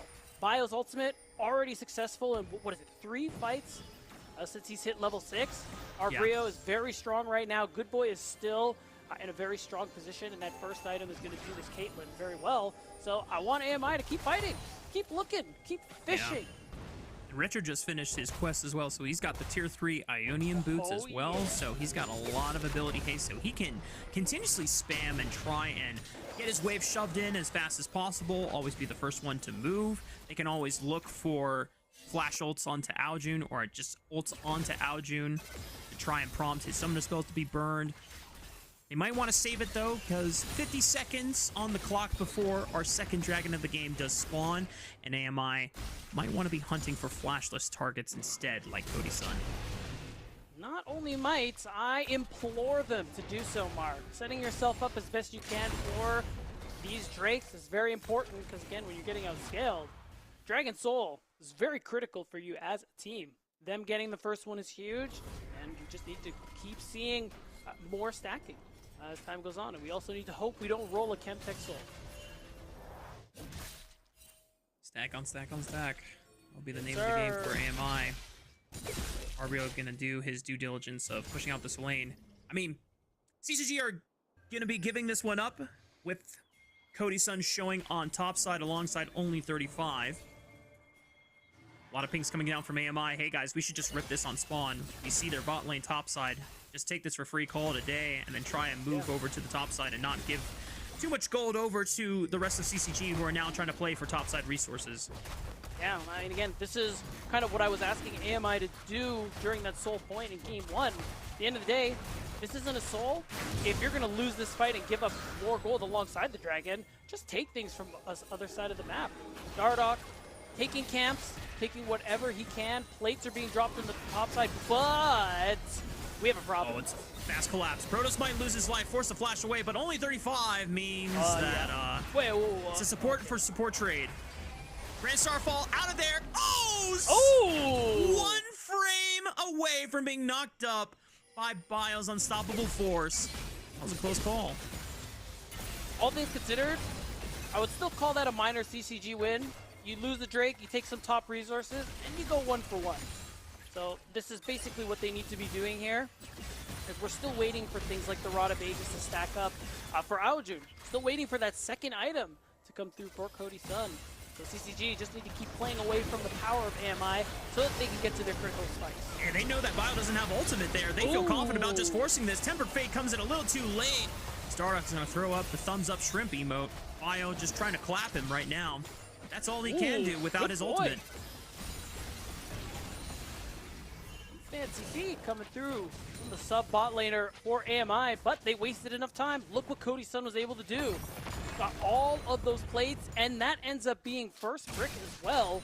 So all things considered, Cody Sun's ahead by 1,200 gold over his counterpart, and they've erased the gold lead AMI have worked for. And now a Rift Herald on top of it as well. This is going to be a massive swing for CCG. They have completely overturned the gold lead that AMI were working with just a few minutes ago, and it seems like we could just be headed back to a CCG momentum run game.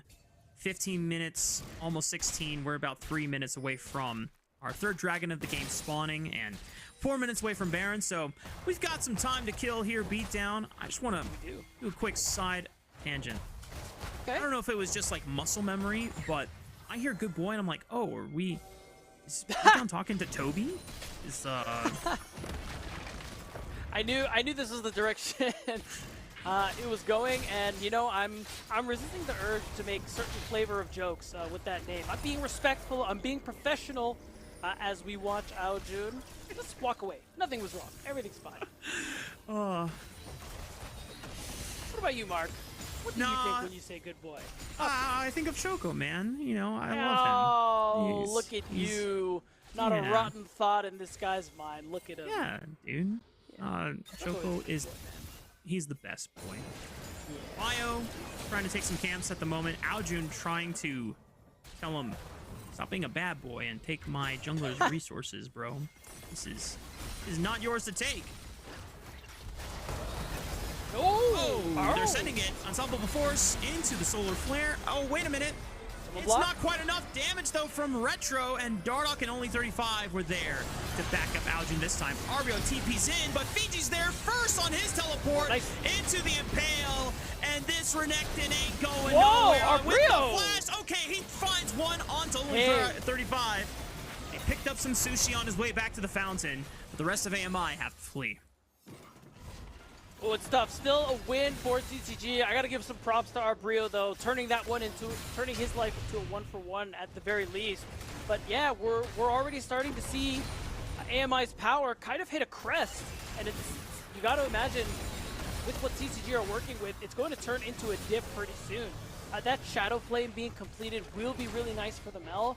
But overall, a play like that not working is that first indicator that AMI, they're starting to run out of steam.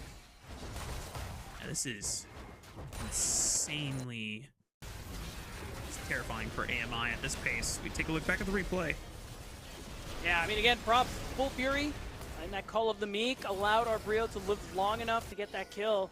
and the rest of his team to get away. But still, big win for CCG as they drop the Herald in preparation for this next dragon.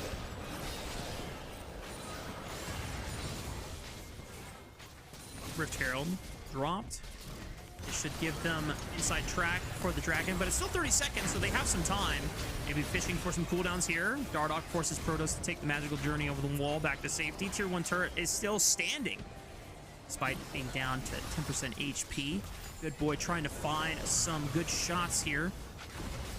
BG lunges forward for Arbrio, just forces him back and marks him. Tempered Fate does not land. Tidal Wave will get reflected by the rebuttal. Bio looks for the ultimate, but it's flashed, and Aljun is safe. Dardoch being able to find the counter engage, and Good Boy is about to go back to the fountain, but he flashes and burns the barrier at the right time, saves his life, cannot save the turret, and this dragon belongs to CCG.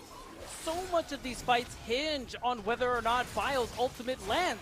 It was flashed effectively. The Tempered Fate, another key ult in these fights, was also dodged effectively.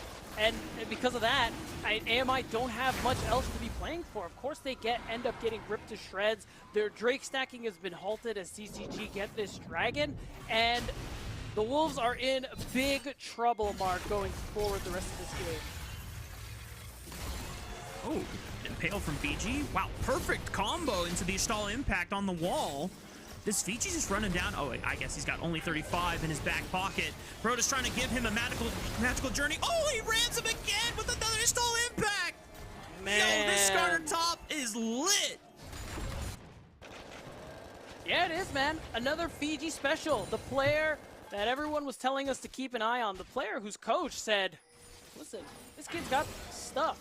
Better be watching out for him alongside Aljun. So, Fiji, been a really fun player to watch so far. With his unique picks, his ability to play that weak side in pretty much any situation you give him. And I'm going to enjoy watching him the rest of the split. I can already tell.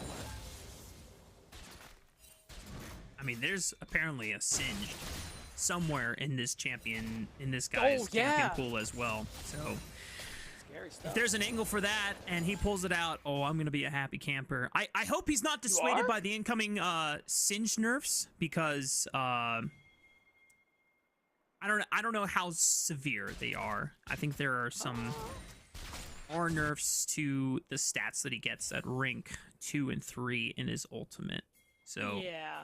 I was reading the patch notes for when you April Fool's me and told me we were on the latest patch. So it is the Insanity Potion. Just 5 stats at rank 2, 10 stats at rank 3. I have a feeling Singed players they'll be okay with that. I think they can live with that, even if it hurts them.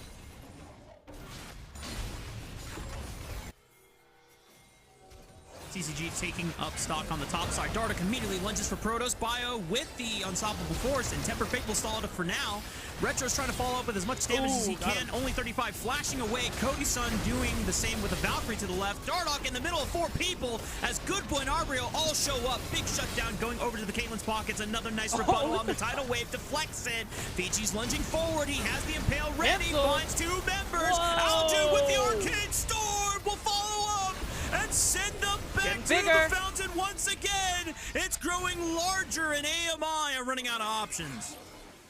I think with that fight, they are officially out of options, Mark. Then CCG have officially come to play. They've hit those critical power spikes, and you can just see it reflected into all these team fights. 5v5s, no longer an option for Apex Mission Impossible. It's now just coming down to whatever hit and run tactics you can utilize with this Malphite ult. Retrozing is still very strong on this Mel. Basically, linking up, trying to do your best to make a snap play and hope you can squeeze some gold with minimal losses out of whatever situation you can find. Taking a look back at the replay, I mean, it seems kind of doomed for CCG once the 4-man squad were all on top of Dardoch, but then Fiji arrives and ooh.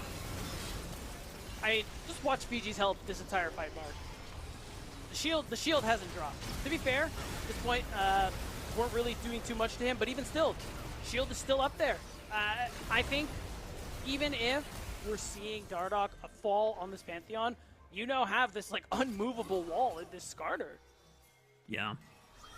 This is a cool build too. He bought some components for the lane, like the Bramble Vest, but then here into the Fimbulwinter, because really you are good. spamming a lot of spells, mostly your Q and your W as the Skarner. Yep. And then the Visage, it helps increase the shielding. You're going to get even more increased healing from whenever Nami gives you some buffs. And now Fiji, the main engager for the team, finds Proto, scoots him into the team. Oh! Flash Impale looks for Retro, forced to flash away as the rebuttal was not going to be able to block it in time. Arboreal, the next target to fall, and gets served on the chopping block as Cody's son guns him down. Fiji looking for another target, gets in range of Good Boy. There's no rebuttal to block the tidal wave. This time a Good Boy is speared and skewered. CCG continue to flay AMI alive, and they can now look to the Baron.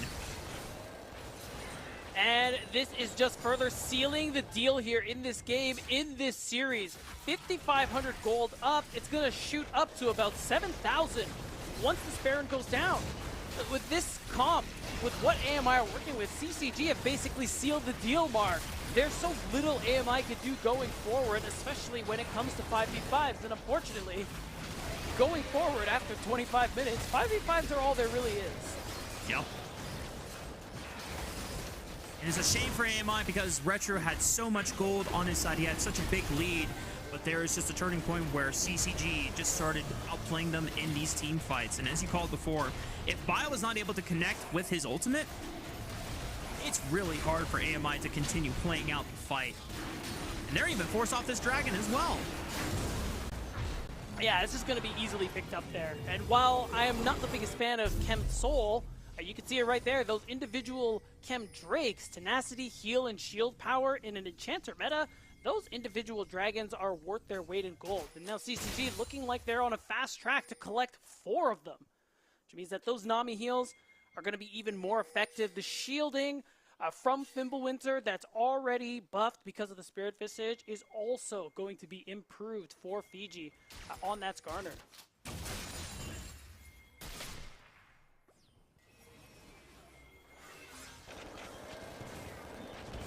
Curious to see what the lane assignments are going to be like. Aojun and Fiji both have TP, but Fiji is going to be grouping up with the team while Aojun is the one pushing on the side lanes, which I kind of like because you lack a lot of reliable engage outside of this Skarner, being able to force things or at least being able to pressure for strong turret dives.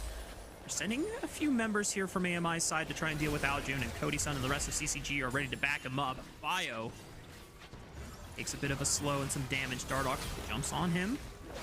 Takes a lot of his HP gone. Oh my goodness, the Protoplasm is already blocked here, so Bio might be forced to take a base, but he is sticking around just to see if he needs to send it with the Unstoppable Force. Flash ulti onto one target, finds Aojun, but he goes golden to stall out the fight. Tidal Wave breaks open the skirmish, and Retro cannot do enough damage to back up his fallen front line. This turret is going down. Oh, so good boy, Dardoch. Going in. Oh boy. Good Boy flashes over the wall, but the Comet Spear finds him anyway.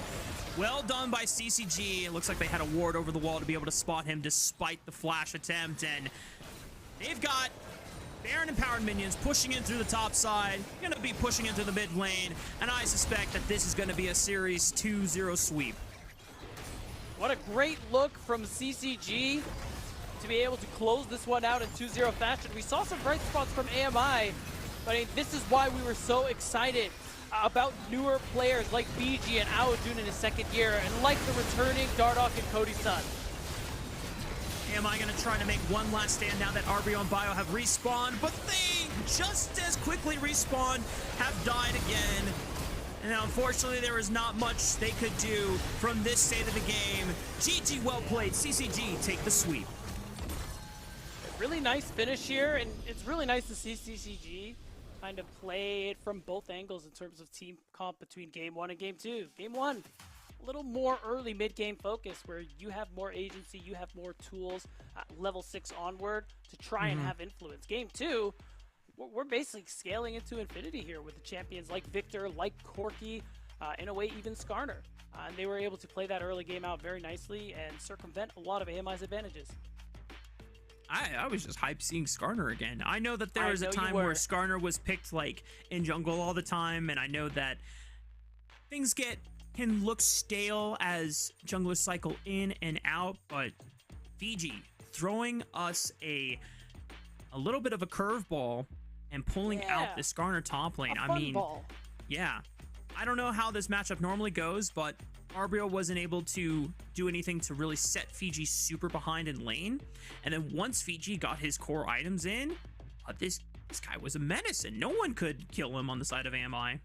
Oh, he was untouchable, Mark. Like, unless we saw a significant advantage come from bot lane, because that's really Good Boy is the only person I can imagine killing Skarner at any instance in that game. But they did a pretty good job scaling Fiji up. Even in the 1v2, Fiji played against their bot lane very nicely. So I got to give him credit for that, doing that 2 games in a row. So it just kind of feels like an inevitable loss for AMI, the way CCG played every element of these games. Still want to give some shout outs over to Retro. I think he and AMI found a lot of nice windows to try and get a snowball going. And I was actually concerned, even though it never happened, that if Mel was ever pushing on the side lane, that Pantheon would just try and send it with a Grand Starfall. But we didn't see too many proactive side lane Pantheon ultimates. I guess the fear of Bio hovering over Mel meant that it was really hard for them to follow up, and they had to play back. Aljun was a little bit behind. Cody-san was a little bit behind. They just had to wait for the time to scale back on up, but Dardoch eventually found some avenues, some windows to fight on opposite sides of where the stronger players were. And shout out to Fiji, who had a really, once again, very cool showing of this Skarner top. I don't even know if it's in a spot where, you know what, more players should be playing Skarner top, or if this is just Fiji understands the sauce and therefore he's the only one that can kind of wield it. But it would be cool to see a Skarner top resurrection if we think back to how Moose Hater brought Garen top into the meta for a lot of the Americas, and then everyone was starting to realize, oh, you know what, Garen is really good, especially into Cassante. So who knows, maybe Skarner might be a good Renekton matchup or a blind that you can just take, and we'll definitely see how it happens. But we're not going to be tossing into a break anytime soon, Beatdown, because we are just getting ready for our interview with our MVP of the series, which has yet to be determined. So we're going to be chilling here for a couple more seconds, Beatdown, as once again, CCG, this is solid 2-0 overall standings opener in their first 2 weeks. Yeah, I mean, it's really great stuff. Going to be really excited to talk to the player we're going to get to speak with from CCG side, get some insights into how things have been going for them so far. I mean, again, this is only week 2, but yeah, it is a really promising look from CCG for what they've been able to pull out today. So it'd be great to hear their perspective. Yeah.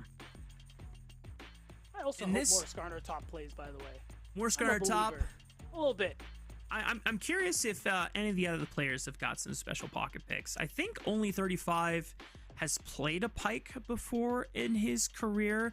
I would have to double check to see where, if there's an angle for that. Kind of hard when enchanters are running the meta at the moment, but I believe we finally have our interview with our MVP ready.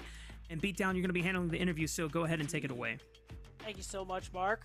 Of course, we have our post-game interview. It is going to be with our MVP, Dardoch. Dardoch, congratulations on such a decisive victory. Thank you for joining us. I want to just get right into it. I want to ask what it's been like for you coming back to CCG and, of course, playing with some of these fresher faces, both in the coaching staff and on your team. Well, so far it's been a pleasure, honestly. I think we have a really solid group, and also our group identity was kind of understood when we went in day 1. Thankfully, Fiji's a really awesome tank and weak side player, so it's really easy to form that identity as a team right off the rip. I think that's why we're getting some solid looks in these games where we kind of have, in my opinion, really good practice thanks to our coach and a lot of structure involved in how we've been approaching the season so far. So yeah, no complaints on my end. Fair. You speak of sort of Fiji helping you get an identity and playing well off the rip. Were you expecting a bit of a sort of transition period, with some rookie talent coming through here, trying to figure out, does this typically take longer in your experience?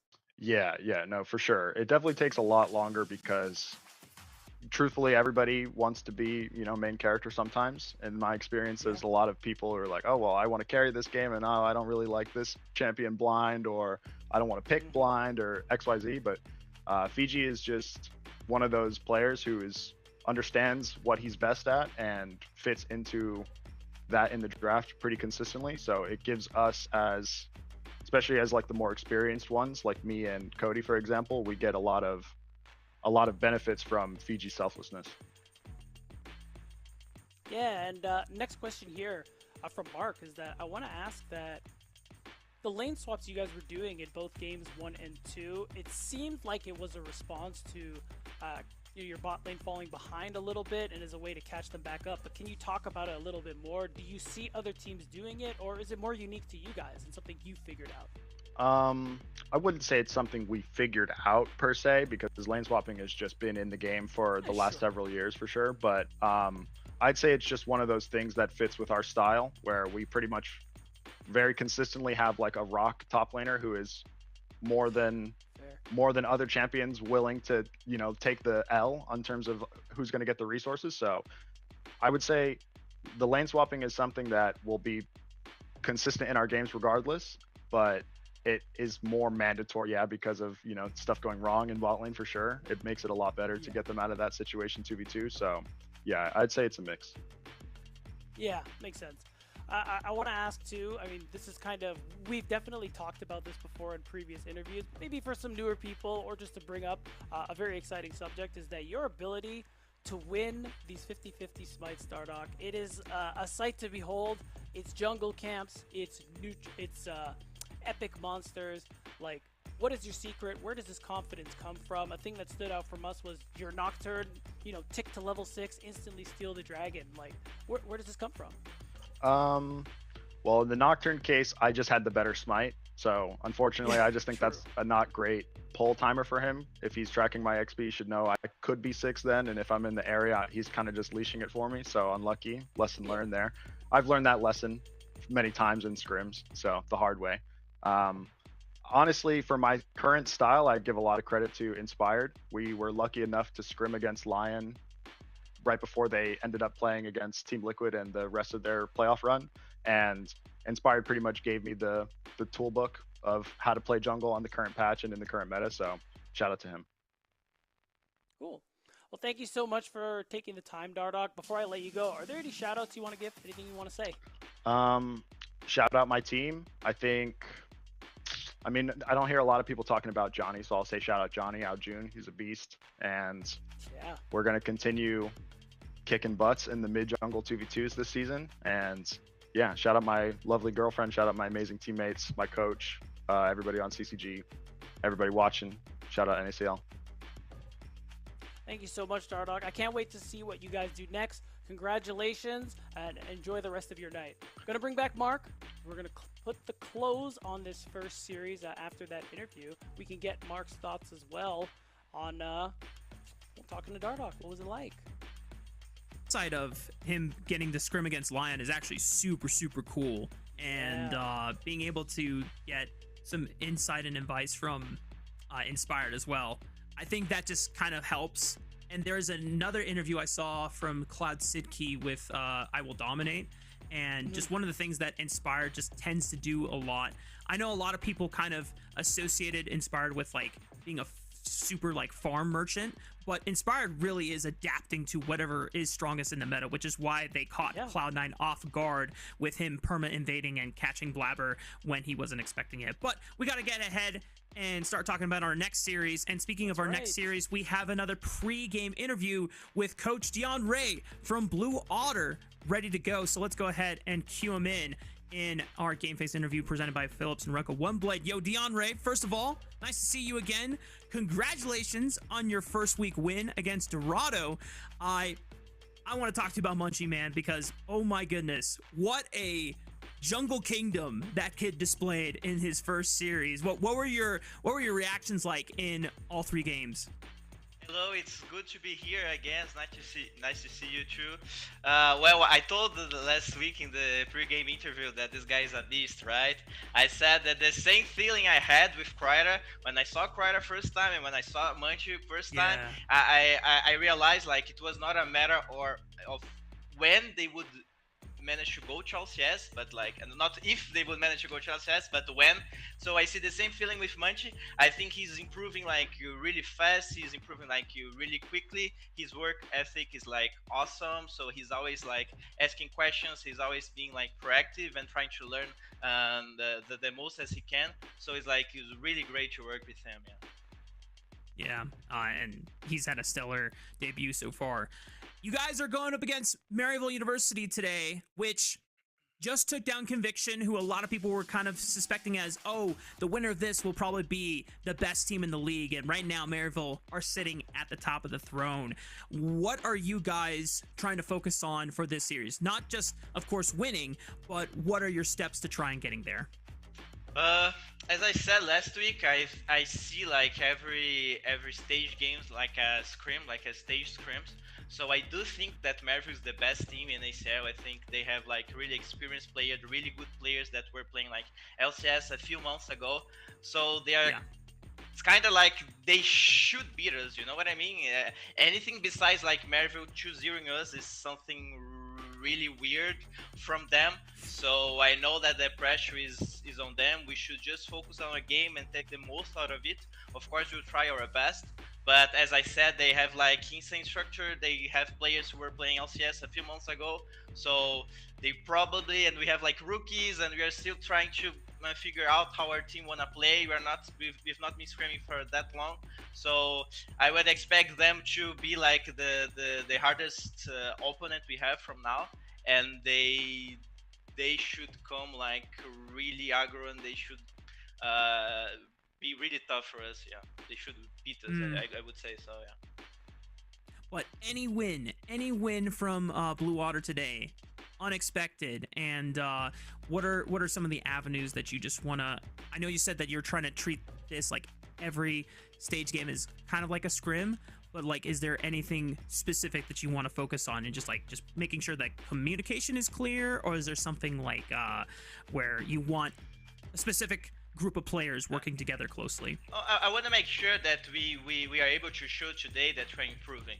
So everything that we've been focused on the last weeks, whether it comes to our team fighting or on our objective setup, or how like we treat mid game, or how we treat our comps, I just want to make sure that players show me that they are improving and that they know what they should keep focusing on. So as long as they show like better games than last week, I'll be happy with that, and that's the message, you know. And besides that, I know that no one really expects us to beat Maryville for now. So we're probably gonna be facing them in playoffs. I hope so. So for now, I think it's more about us just showing good games and showing that we can make like better than last week, because we didn't play that well last week. Yeah. Excellent to hear. DeAndre, always a pleasure to talk to you. Thank you so much. I'm gonna let you get back to your team, and good luck on your series today. Okay, thank you very much. It was a pleasure. See ya.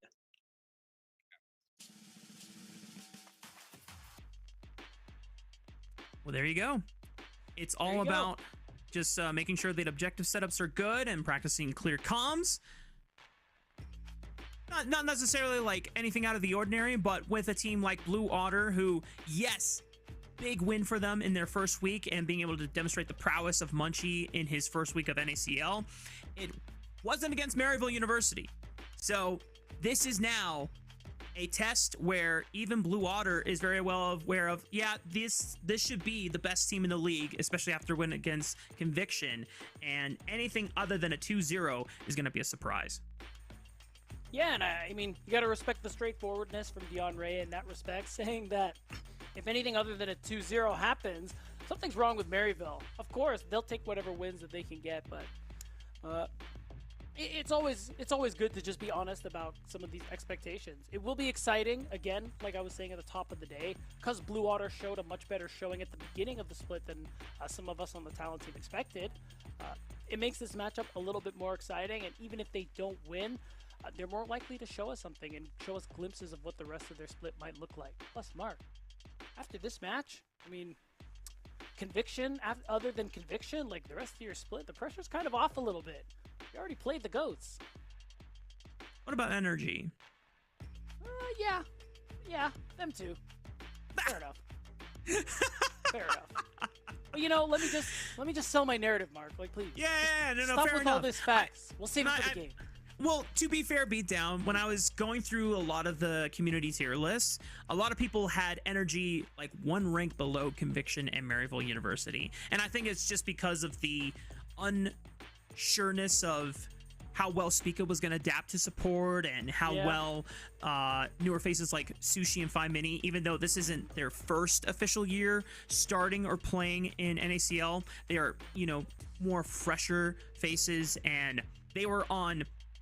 Other than Sushi subbing in for Near Airport, he was on... Which was great. Which was awesome. He was on the Dardoch Gaming roster for Summer Split, if I'm not mistaken. That's right. And they kind of struggled in the beginning.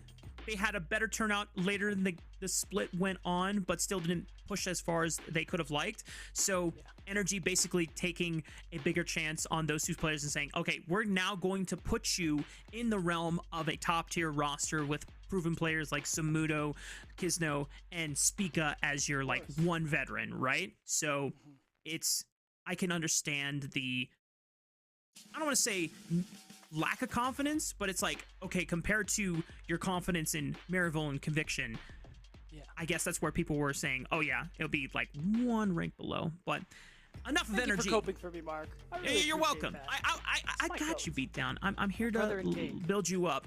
But for for our final series of the night, it is Maryville University taking on Blue Otter. We got the Maryville Saints here for K, UG, Spirax, Scary Jerry, and Obstinatus. And on the flip side, you're going to be looking at the Blue Otter roster, which, same as last week, should be Munchie in the jungle, Ariana in the top lane, Sam McCann in the mid lane, and then Spawn and Rovix at bot. And when you look about these matchups here, Beatdown, I think there's a lot of angles we can go for, but I knew that after both of their respective week one performances, there was only one role that we could realistically look at. I mean, especially when the team has Yuji on it, unfortunately, but fortunately, the spotlight is often always on jungle. And Munchie, of course, makes that spotlight so much more interesting with the hype Dion Ray gave both last week and today, and of course, how good Munchie played in his respective series on the first day that you and I were casting, Mark. So it's going to be really exciting.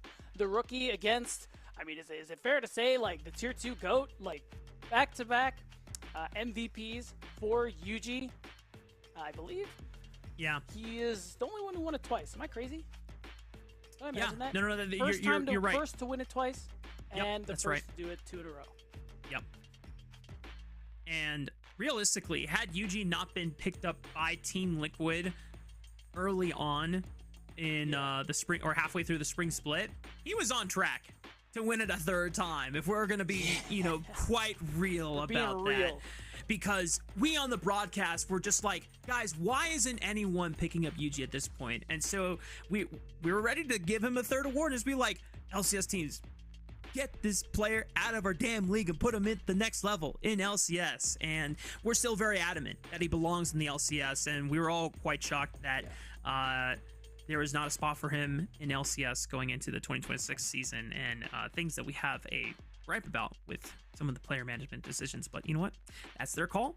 And they'll come crawling back to Yuji later on. We know. And Yuji will prove it again. Yeah, all roads lead back to Yuji, baby, especially here in Tier 2. But Munchie is going to be trying to carve his own path now that he's made a name off of that Week 1 debut performance.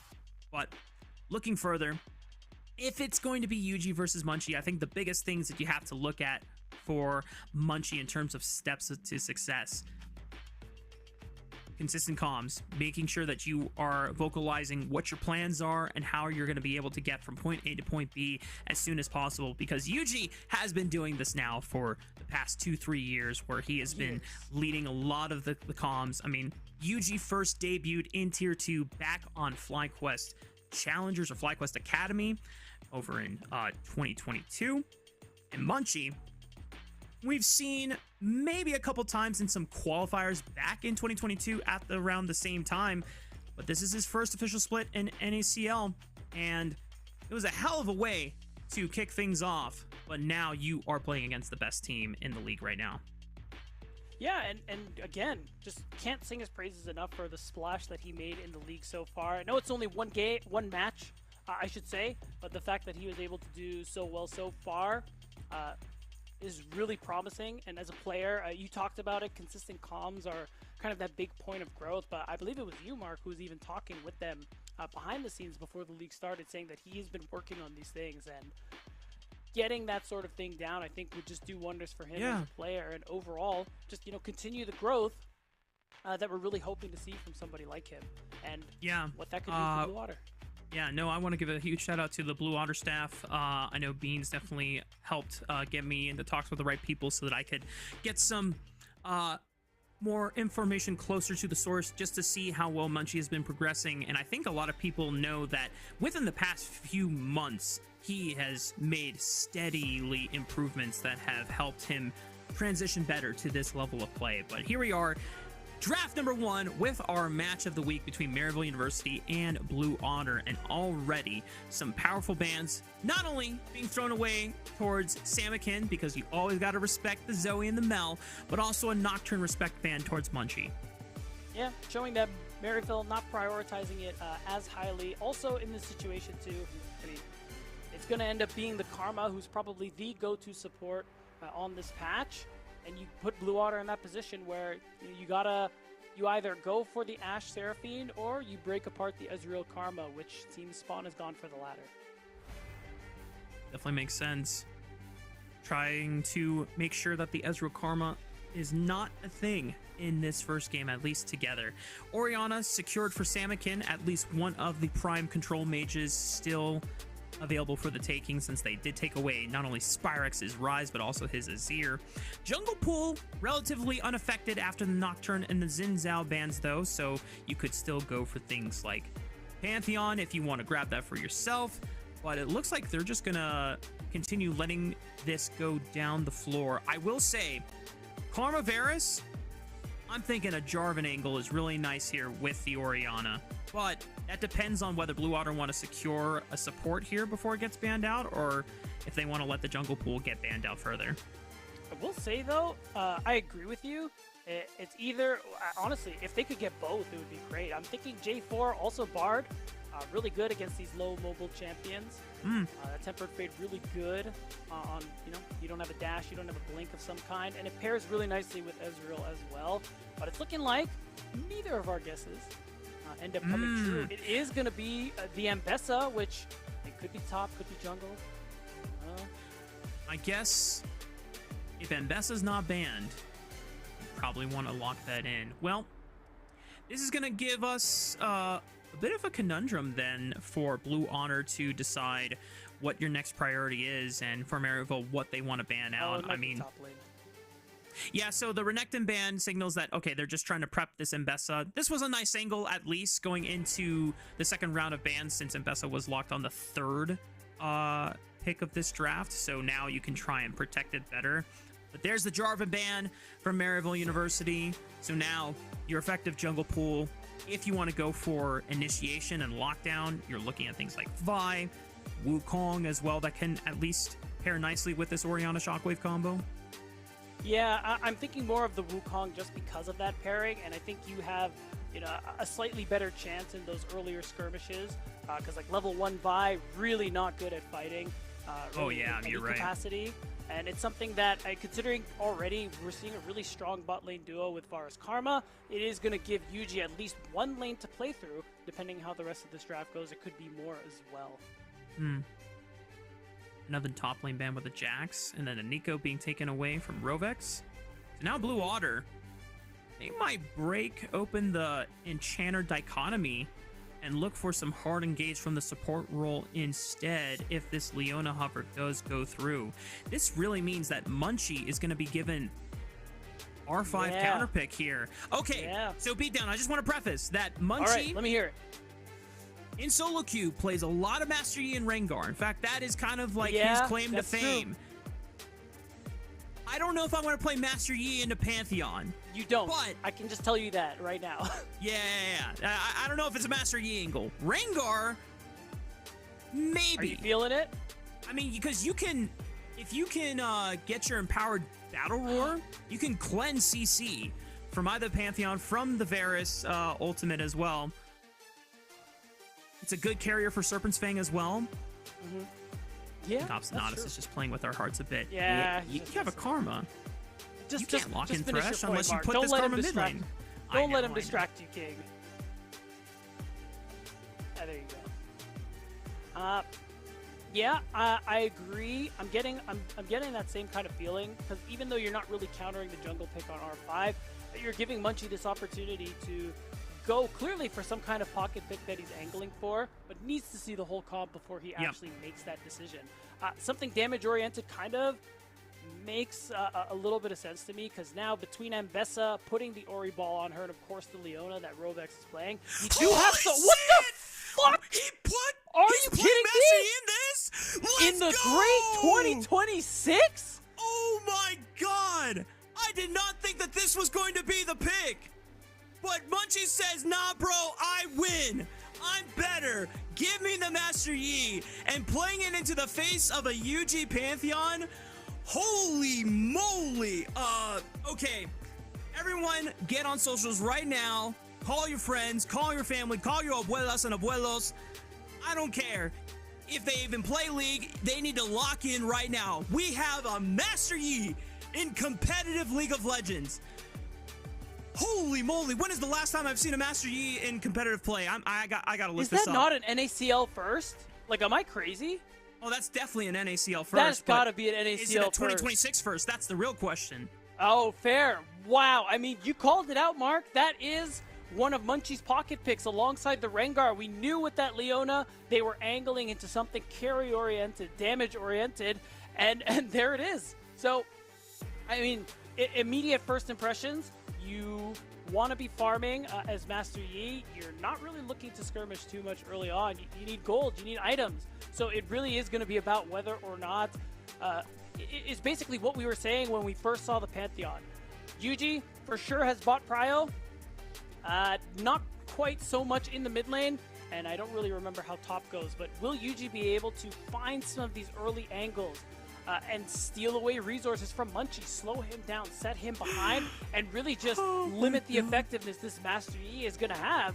I'm very excited, but there's also a lot of questions, Mark. Yeah, no, this is very bold, and Munchie needs to have so much information on where Yuji is, but also he needs protection from his laners to make sure that he has priority. And Munchie already doing the first rule in the book: do not contest Pantheon for Raptors level 1. Just accept you can't get access to them, and Munchie's going to be starting on the bot side instead. Oh my god, guys, we have Master Yi! It's Master Yi! Holy! It's real! Master Yi, Munchie's Master Yi is real, and he can hurt you. Well, we'll see if he can actually hurt people in this in this game 1. I'm hurt right now. I mean, I'm not hurt. No? Are you excited, Mark? Talk to me about it. Dude, I'm so excited. I mean, like, don't get me wrong. Whenever I'm playing against Master Yi in solo queue, I'm livid because you can't punish it. But in 5-on-5, if someone has the balls to pick Master Yi, I mean, that's real cojones, man. And now you have to be very, very coordinated with your team to make sure that you can scale online in this factor. But I'm trying to think about like what kind of combos you can do with this. If Munchie just sends it, popping the Highlander for the extra movement speed, and then he has the ball attached to him when he goes in for the Alpha Strike, dude, that's a hell of a Orianna Shockwave delivery system if I've ever seen one. Oh, especially even funnier if like he throws it on him, and then what happens when he Alpha Strikes? Like, is the ball on him but invisible? Can you Shockwave? I actually don't know how that interaction works, but that could be... We've never gone this far before. Yeah! I don't know, but like it could be that could be a chance for some absolutely insane tech. And I'm very excited to see what Munchie's going to be able to do with it. Because you're right, Mark. It is Master Yi, but we're not playing against this Master Yi, so let's enjoy it. This is so awesome. I'm just... So, because we don't get to see Master Yi often, and unless you've not played solo queue, then you probably have never seen this champ before in your entire life. So, Alpha Strike lets you to be pretty much removed from the game for a brief period of time while he's doing damage in air. And there's a lot of skill shots that you can dodge out on. The Chain of Corruptions you can dodge out on, and it's only Pantheon as the single stun CC. Now, usually that is enough for me to be like, I don't want to pick this champion here because Pantheon W is broken. Yeah. Early game, right, Pantheon is broken. And Yuji's now trying to prep a dive since Spawn has been chunked and has no barrier from the earlier set. Chips away. Yuji gets some damage down. Munchie is here. Yuji's forced to flash away. Munchie's here for the play. Oh my god, if Munchie goes big here, Munchie! First blood! Master Yi picks up first blood. Spawn is going to be traded as a sacrificial lamb, and Scary Jerry has nowhere else to go, so he'll just die to the tower and give overkill to Spawn. Spawn does lose a lot of gold from the wave, but Munchie is on the board. Yeah, and at least Spawn is able to get a kill because of that. So it kind of mitigates that loss a little bit. And of course, Munchie gets the kill, the assist. Of course, he gets the cannon and part of that wave lost. So already we're off to a great start, and you got to give a lot of credit to Munchie for the path that he started. Bottom to top, instantly resets and sprints to bot lane because he expects that dive angle from Yuji. So a really intelligent play from Munchie, and it's already gotten Blue Otter into a phenomenal start to this game. Yeah, just being able to be at the right timer against Yuji, even if they were somewhat not favored in the 3v3, Munchie just showing up after Yuji burned one of his best abilities, put him on the back foot. And now, Munchie, slight gold advantage. And this is already like the alarms being raised whenever Master Yi has a gold lead this early. Because you're like, guys, we didn't shut down Master Yi, and now he's farming for free. He's going to hit his Kraken Slayer really, really fast. Ahead of schedule. Yeah, ahead of schedule. This is awesome. I can't. This is literally best case scenario by like a long shot for Blue Otter in this early game. We were literally highlighting in draft that, okay, Yuji has an angle. He's got to get his team ahead. He's got to put pressure on this Master Yi, and unfortunately, Master Yi read him to filth. And now that's resulted in, as you said, that Kraken Slayer is coming up very, very shortly. And this is only going to get harder for Maryville University going forward. That single stun Yuji has to be committed to this Master Yi in these fights, and that gives so much space to everyone else on Blue Otter, who, you know, they got a fair amount of damage across the board as well, Mark. Yeah. It's not like you can just be content with just taking down the Master Yi, because Orianna brings damage, Ezreal brings damage, and Bessa brings damage. This is the scary proposition, as Munchie is barely spotted by the sweeper. This is... Dude, I really need to make sure I'm stopping myself from geeking out too much and just focusing on the game. Nah, geek out, Mark. Let me hear it. I just can't believe it. We're in 2026 and we have a Master Yi in competitive play. I did take a look at if this was the first official Master Yi in 2026. Unfortunately, it's not. There's a couple games this past week and last month in NLC and LRS. So it's not the first official Master Yi of 2026, and because we're our Tier 2, it's not even the first Master Yi of Tier 2, but it is the first Master Yi in NACL, and the first Master Yi in the Americas for 2026. Yeah, I mean, and I swear, like, since becoming the NACL, nobody has played Master Yi Jungle, Mark. Oh, absolutely. Yeah, I was going to say, this is in the last 3 years, this is definitely a first.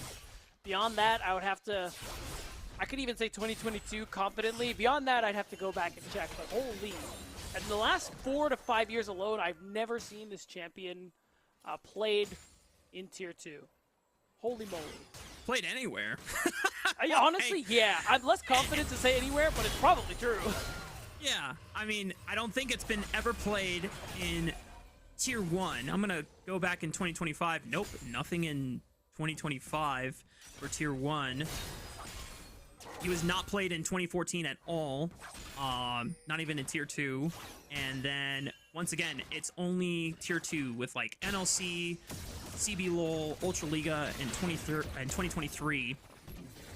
I'm just going back through all the years. Nothing in 2022, only NLC and LPL LOL, which is not LPL. It's a different league. Yeah, and nothing in 2021 either. So it's literally I'm going back through all the years, and yeah. So anyway, we got grubs in about 5 seconds. First dragon has yet to be taken. And Munchie is in a great spot right now. Level 7, gonna take a base. I don't know if he has enough gold for Kraken Slayer, but if he does have it on this base, dude, Maryville are terrified. They are quaking in their boots. Okay, it doesn't look like he has it yet. Oh, he doesn't. Oh my god. Okay, well, he's just God. looking for a dive onto Ariana, but Ariana doesn't go down just yet. Public execution was used beautifully. Spyrax caught in the shockwave by Samikin and pulled right on back.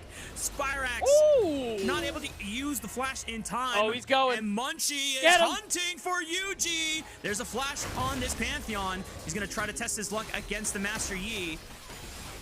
Uses the Alpha Strike after the Aegis Assault as well, and Munchie now with 2 kills on this Master Yi. Holy moly, this is Maryville's nightmare scenario, and it's looking like we got some more fights. True Shot Barrage only tags Scary Jerry behind Obstinatus. Rovex down to 100 HP. Nice heal. Heals with the Summoner spell, and Spawn just trying to back his support up as much as possible. Oh, Mark, I'm already clinching. It's only 9 minutes of the game. And we have so much action going on here. And a lot of it is in favor of Blue Otter. Again, you know, the real MVP of this situation, Mark, it's Fearless Draft. just the fact that even though this is game what Fearless Draft can do for our league. No, literally, it's encouraging players to just expand their pools, lean into some of their specialties, and it's created this situation among many others that we've been excited about for Blue Otter to have Munchie play this Master Yi, and he has that, what is it, 8-minute Kraken Slayer? That's very normal. It's a very normal thing to have.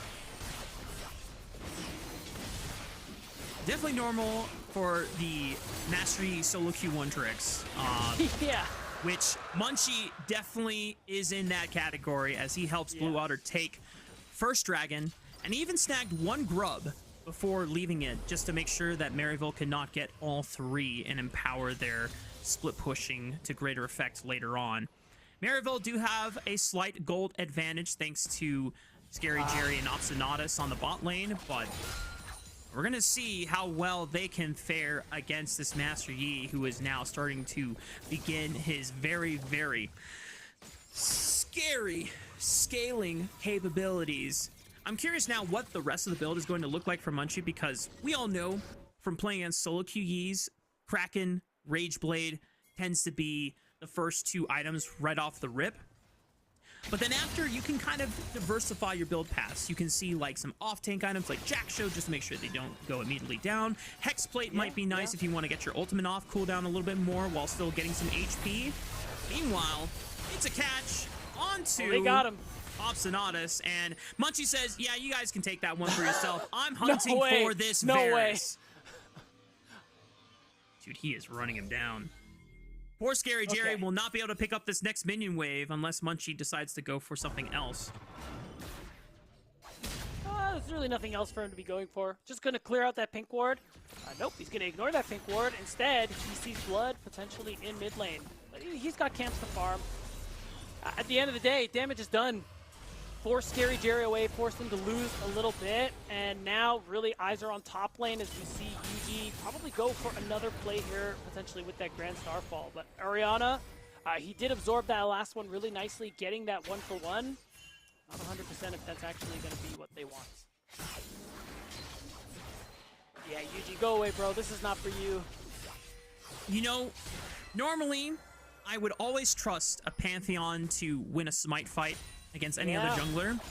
What if the Yi just ults you and just autos you to death? Exactly. Yeah, but it's like, not you about can take the farm. chickens. I'm gonna kill you first. Yeah, exactly, bro. It's for the love of the game. Like, he's not even jungle farming anymore. He says, oh, you want to do this? We can do this. Who needs to farm camps when you can farm champions on your screen? Yeah, the real CS that we all need to be focusing on this game, Mark, is champion score, not creep score. Maryville finally will pick up the remaining 2 grubs before they disappear into the void and are replaced by that Rift Herald around the 15-minute mark. Ariana TPing back to the top side. K is actually TPing to the bot side. And look at this, Maryville in a little bit of a lane swap on their own, trying to overload this top side, but it is now answered by Spawn, who has yet to finish his role quest. So Scary Jerry and Obstinate is going to be a little bit at an advantage at this point. Yeah, interesting interaction. Seems to me that with the new addition to how turrets work in this season, they essentially, as time goes on, you know, build that sort of demolish proc that you can go for. It is interesting to see how teams are utilizing the role swap. I mean, last series, CCG were using it to catch up their bot lane. This series, you're seeing the role swap allow Scary Jerry to get at least a plate, I think 2, just off that 1 proc, because K hadn't touched the top lane turret at all and let that build up come through. So it is fun to see with these changes how teams are utilizing the gift that keeps on giving. That is lane swap. I mean, it was a nice proactive move from MU. They were the first ones to move their bot lane to top, and then once they saw that Rovex and Spawn were answering it, they immediately already have Spirax towards the top side. Oh, another Shockwave catch! This time on Obstinatus, and he's forced to flash. Munchie had the Highlander ready to go, but could not close the distance fast enough, and Blue Otter, unfortunately for them, not able to close the distance, but it is at least 2 Summoner spells burned off of the Karma.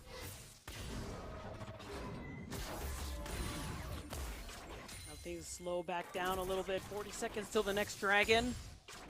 Really with the kind of strength Blue Otter are working with, specifically in their jungle. Can't stress enough that even though there is that small lead for MU, this Master Yi is still heavily accelerated. Very dangerous, and with such few methods of CC on MU's side, very difficult to be dealing with. Does mean that Blue should have their pick of objectives for these next couple of minutes. That's why you see UG hanging around more towards that top side. Double bot lanes in the mid lane. Both of the junglers also hovering them just to make sure that no funny business arises out of it.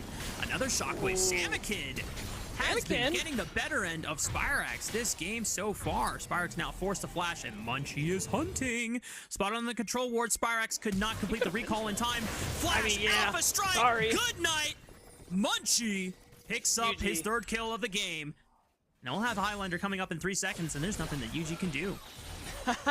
No, sir. No dragon being fought for just yet, but really nice move there. Samikid gets to hold on to his flash.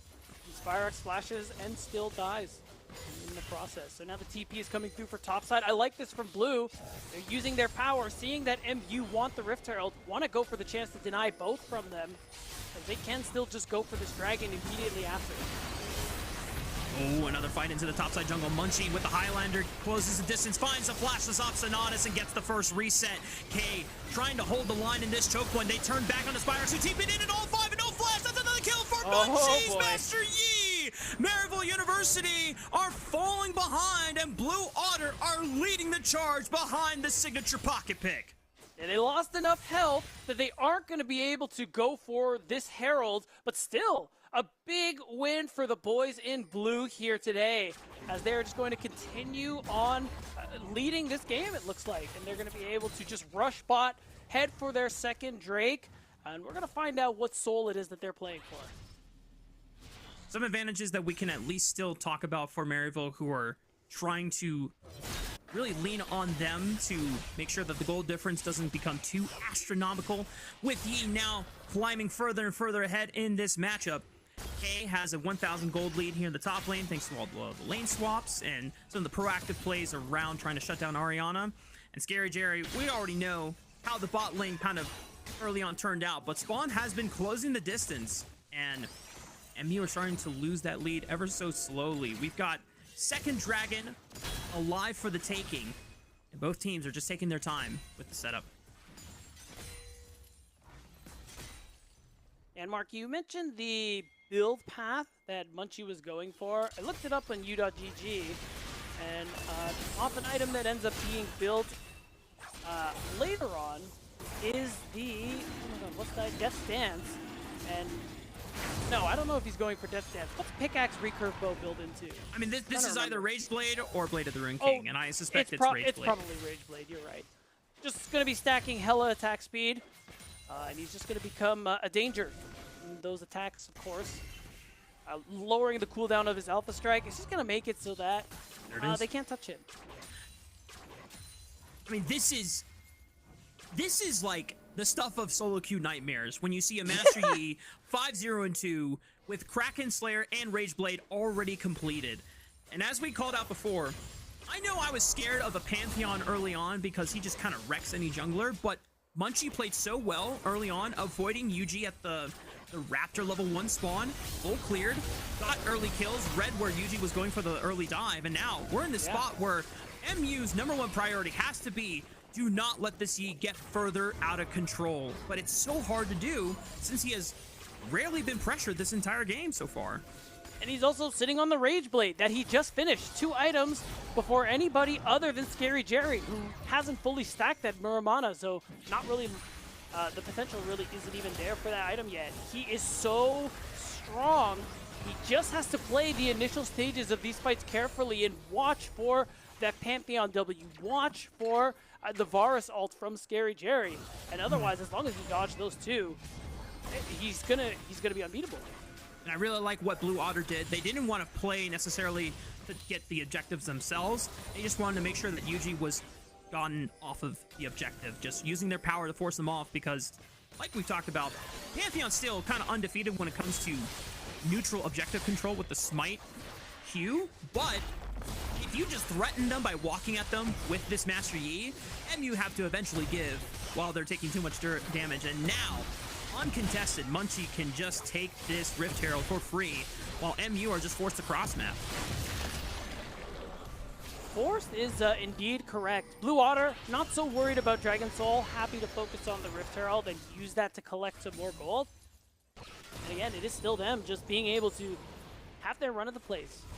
Pick the objectives that they want to be going for. And now, one of the most dangerous objectives to lose is up here. It is the Baron. Now, all of a sudden, one bad fight from MU could allow Blue Otter to go for this Baron and just get this astronomical gold lead. You know, hell, if Munchie only just needs Robex there. If Robex can tank the Baron while Munchie just slices that thing down, that's a big threat that Maryville will always have to consider whenever they don't see those two members on the field and they are far away from the purple worm. But there's another dragon to play for in 2 minutes time. Blue Otter and Maryville are 1 dragon apiece, so neither team is really in threat of getting to Soul Point relatively soon.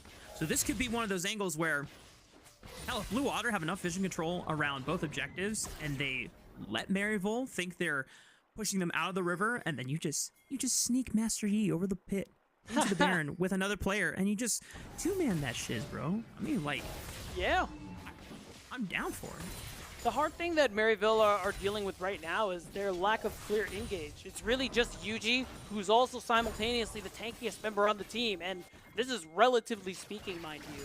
So the face checking, really the only saving grace in that regard is the Scary Jerry. It's the poke Varus. He can do a lot of damage from range, and it can give you at least some information, whether you're using the hail of arrows or that piercing arrow. So with that in mind, MU need to find a way to get to some of these objectives first, because otherwise it's going to play out exactly as you said, Mark. Blue Otter are going to play them to fools.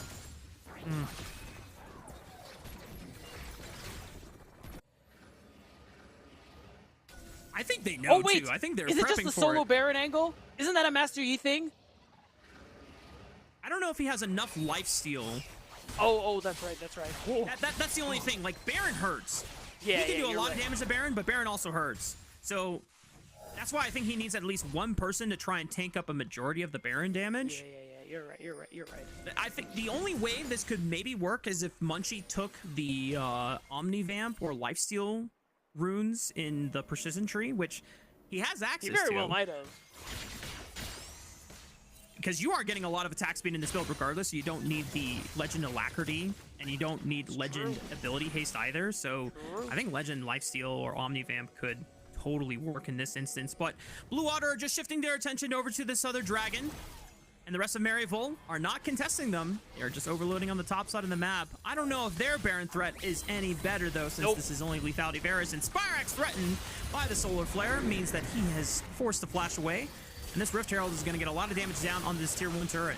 I really like this call. Like, on the one hand, MU, wise choice, it's only Blue Otter's second Drake, so play for a cross-map play, but because Blue Otter got the Herald, they recognize this. They can take the Dragon whenever they want and make an equal trade in response while still coming out ahead because they secure that Dragon. So, I mean, again, we got to give a lot of credit to Blue Otter and how they've been playing from the very beginning of the split. We thought they would take some time to really show us their stuff, show us that potential. But it really feels like from day one, we're seeing such good gameplay, such smart decision-making from this roster, top to bottom.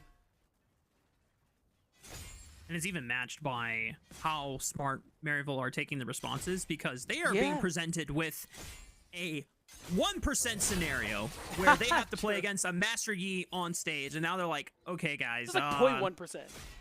Yeah, guys, what do we do here? And Maryville are quick to say, guys, let's just not mess with the Master Yi. Let's not play into what Blue Otter clearly want and just allow Munchie to rip us all apart. Just cross map, give our objectives, continue making sure that we're getting gold for ourselves, which means that despite how big Munchie is, the gold lead overall is still only about a few hundred for Blue Otter. So Maryville are still very much in this game. It just comes down to that one team fight that breaks open the game. Yeah, it really is how these comps end up interacting with each other. Again, really, we're looking at, as you pointed out, a lot of the reason MU are keeping up, of course, is because K is quite a bit ahead of Orianna. But otherwise, across the board thing, there aren't too many big differences. So it's really about what they were doing in that last cross-map play. Play to K, who is strong, and avoid Munchie, who is strong on your opponent's side. Ariana be caught out here, forced the flash away. MU and crew are trying to run him down at the moment. Another stun from Yuji finally gets the kill set up. Blue Otter now hot on their trails, seeing if they can find a response of their own.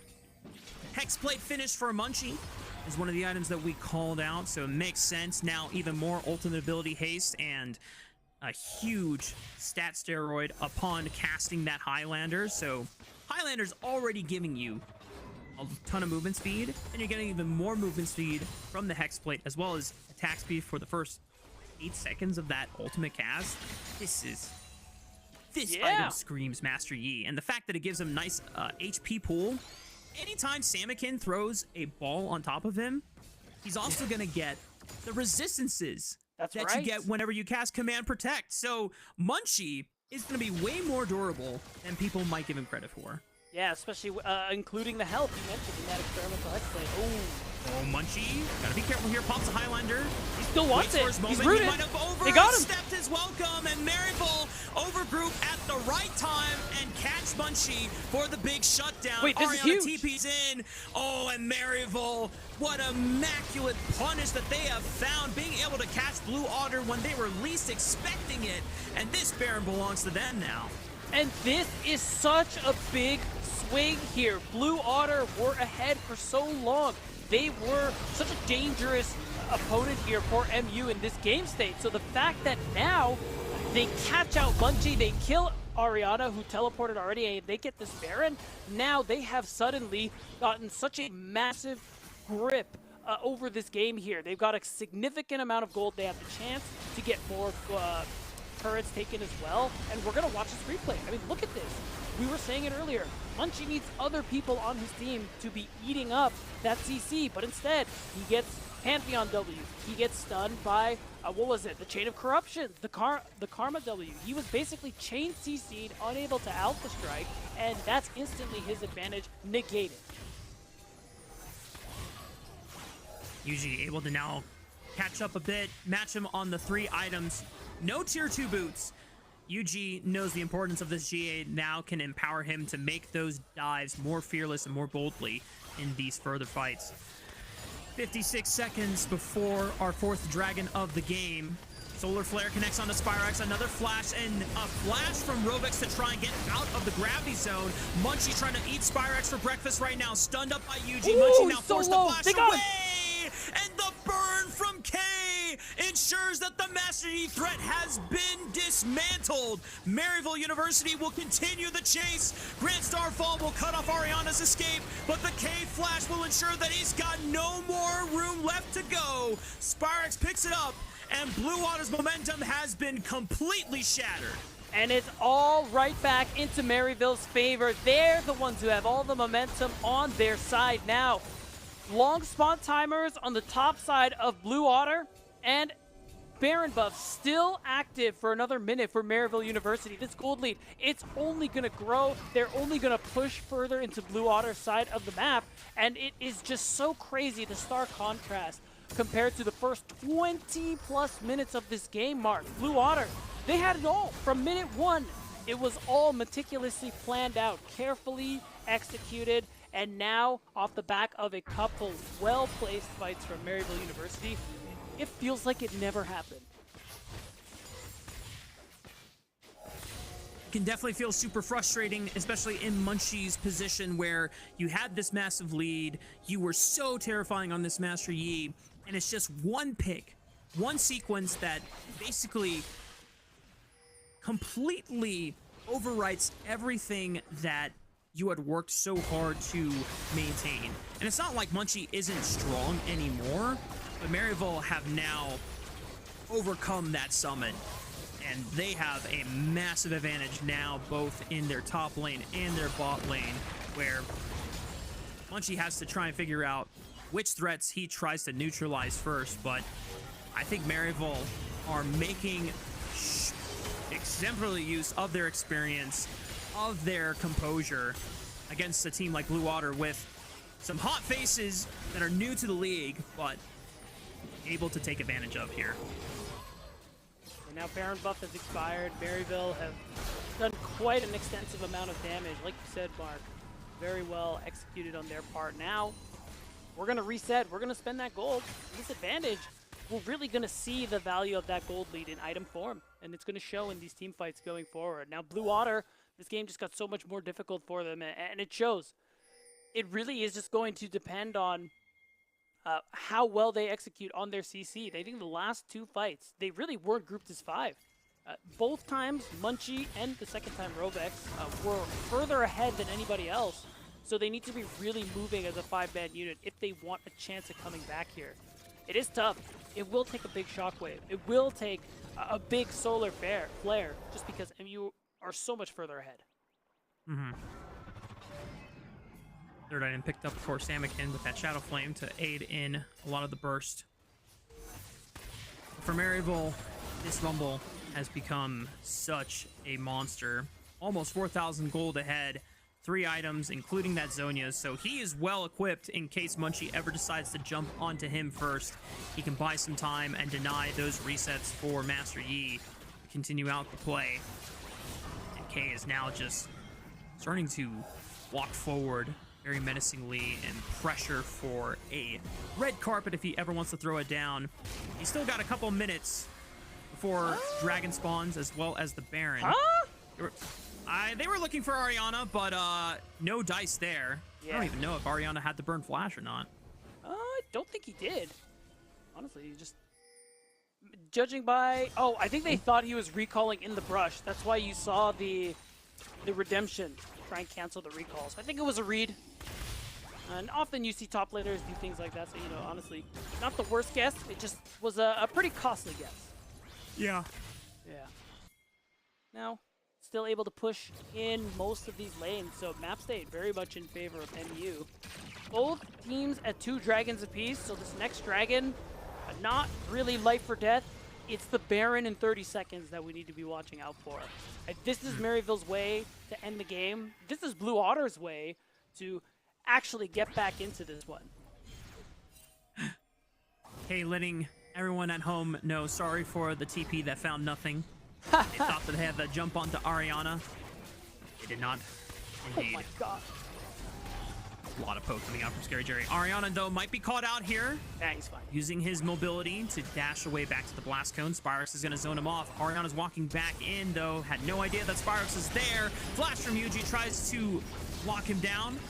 Ariana's forced to flash over the wall. The rest of Blue Otter, though, have the inside track for this mid-wave. Chain of Corruption snagging Santa Kid, and the red carpet from K means that the number of advantages is theirs. And now it's a TP from Spyrex trying to cut off their retreat. Munchie has to just try to auto him down to size, using the Alpha Strike to dodge onto the gravity zone, but there's too much damage for the rest of Maryville University, and Munchie is ran and incinerated by the Rumble. Rest of Blue Otter are completely scattered and isolated, one after another. Maryville University showing why they are the best in the league for a reason, and they have dismantled Blue Otter one by one.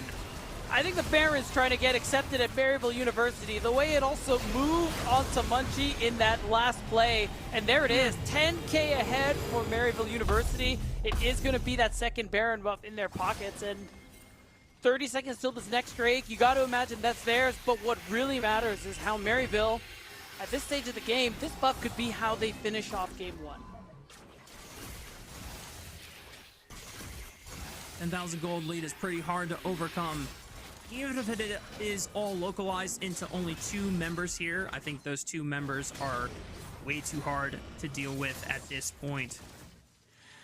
Blue Otter, oh, we were so excited when we saw this Master Yi picked. Yeah. We were definitely skeptical and didn't think it was going to amount to anything. Right. And then it started having a huge effect and an impact on the game.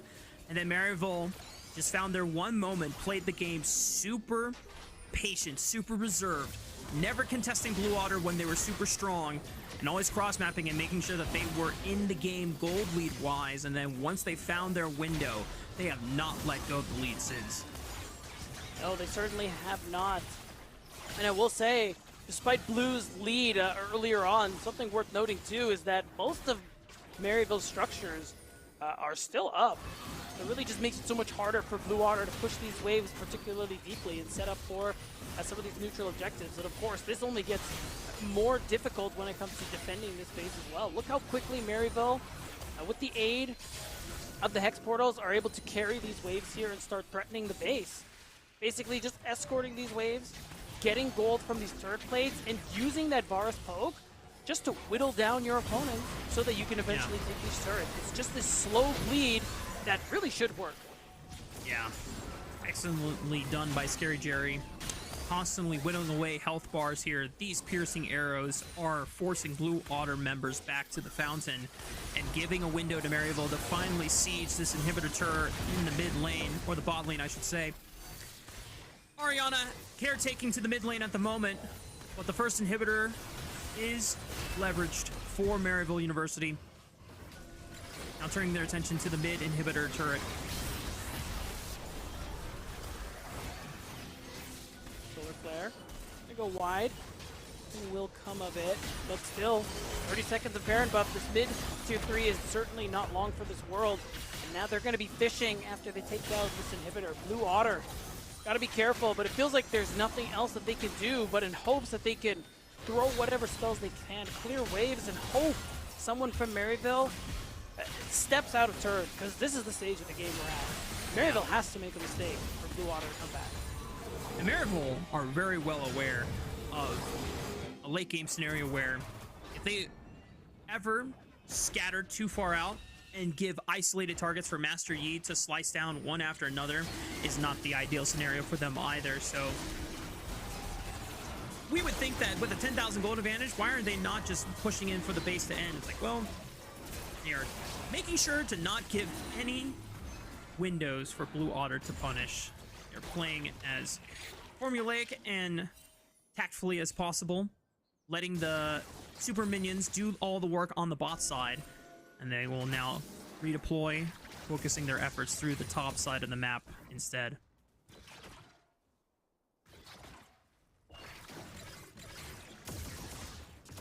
Now, super minions coming through on that bottom side of the map, like you said, allows them to focus mid and top.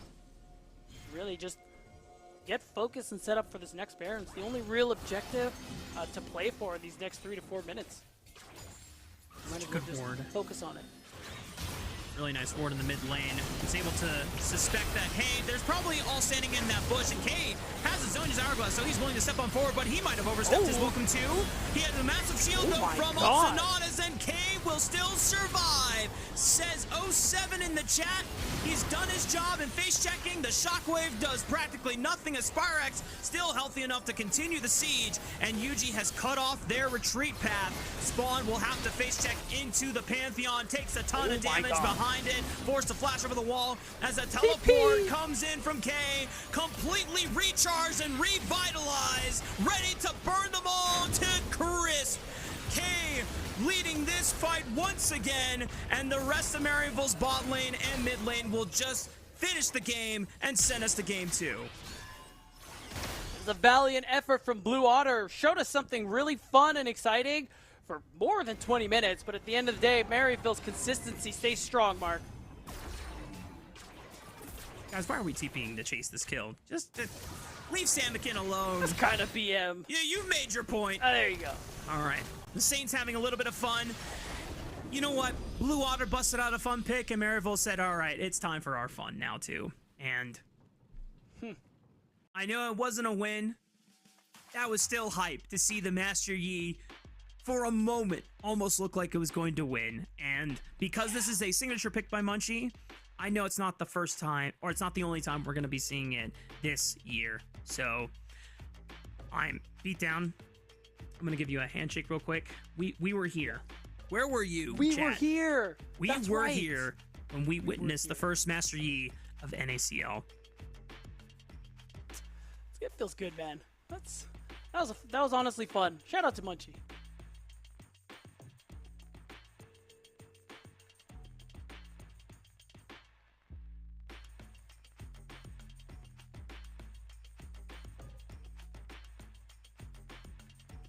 There's new rookie jungler Munchie defined jungle diff, and Yuji is reminding the LCS exactly what they're missing out on.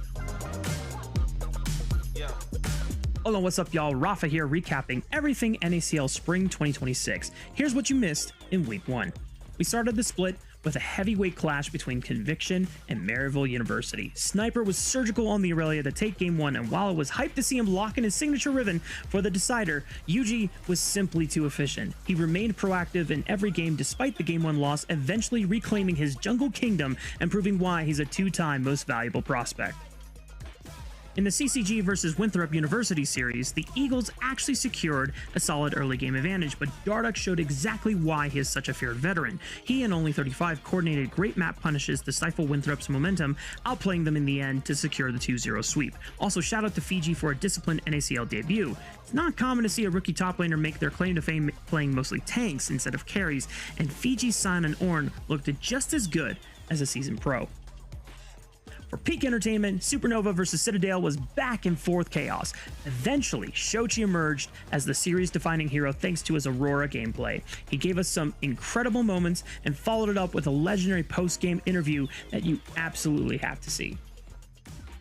Our match of the week for Week 2 is Maryville vs Blue Otter. This is the ultimate test for Munchie. We're going to see if his explosive Week 1 momentum can match up against the two-time MVP Yuji. It's a battle for jungle supremacy that you cannot miss. Make sure to follow, like, and subscribe for everything NACL, and let us know in the comment section below, what was your biggest surprise from Week 1?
Trim, edge, and shave with Philips Norelco One Blade. One tool for all you need.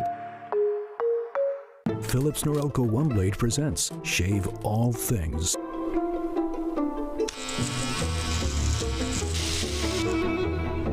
Your style made simple with Philips Norelco One Blade 360.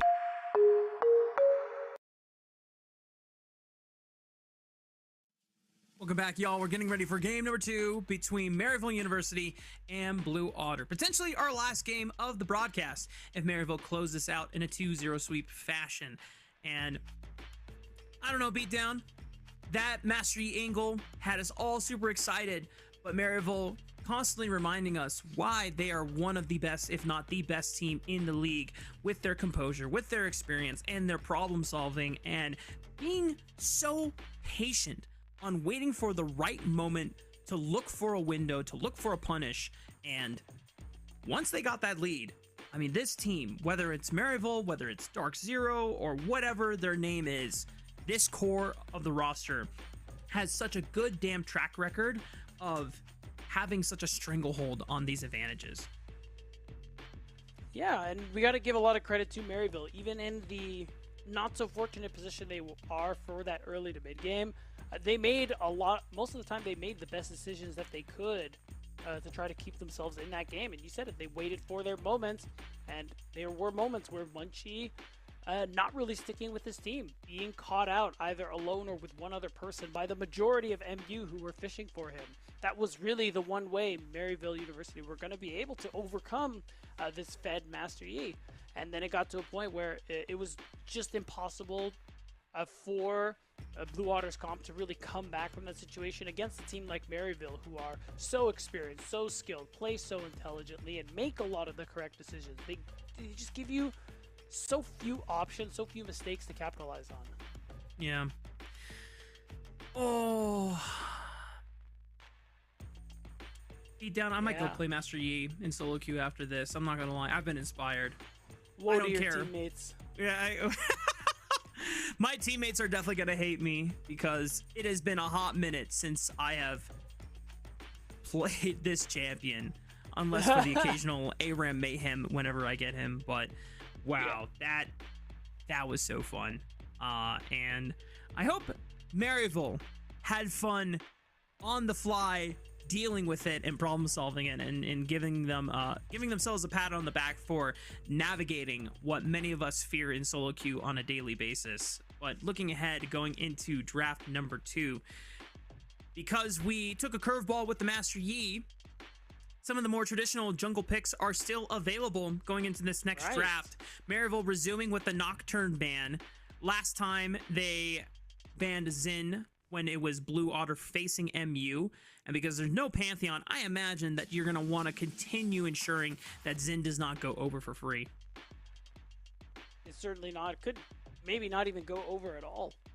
Could be banned by Blue Otter with one of their one remaining ban, I should say, as they are starting to thin out that mid pool. Just like Sammy King gets a lot of respect, Spirax gets a lot as well on the more traditional mid lane picks. Rise Azir, he is just big nasty on those champions. The big nasty. The Mel is going to be left open as MU have shifted up their ban priority with the Scion instead of Mel Medarda herself. So unless MU are going for something specific that cannot get countered nearly as hard by Mel, or if they just lock in the Mel for themselves, curious to see what the adaptation is from. Yeah, it could be that they just want to pick Mel themselves, or Spirax has an answer. I mean, one of the best mids that we have in this league, that we've seen in this league.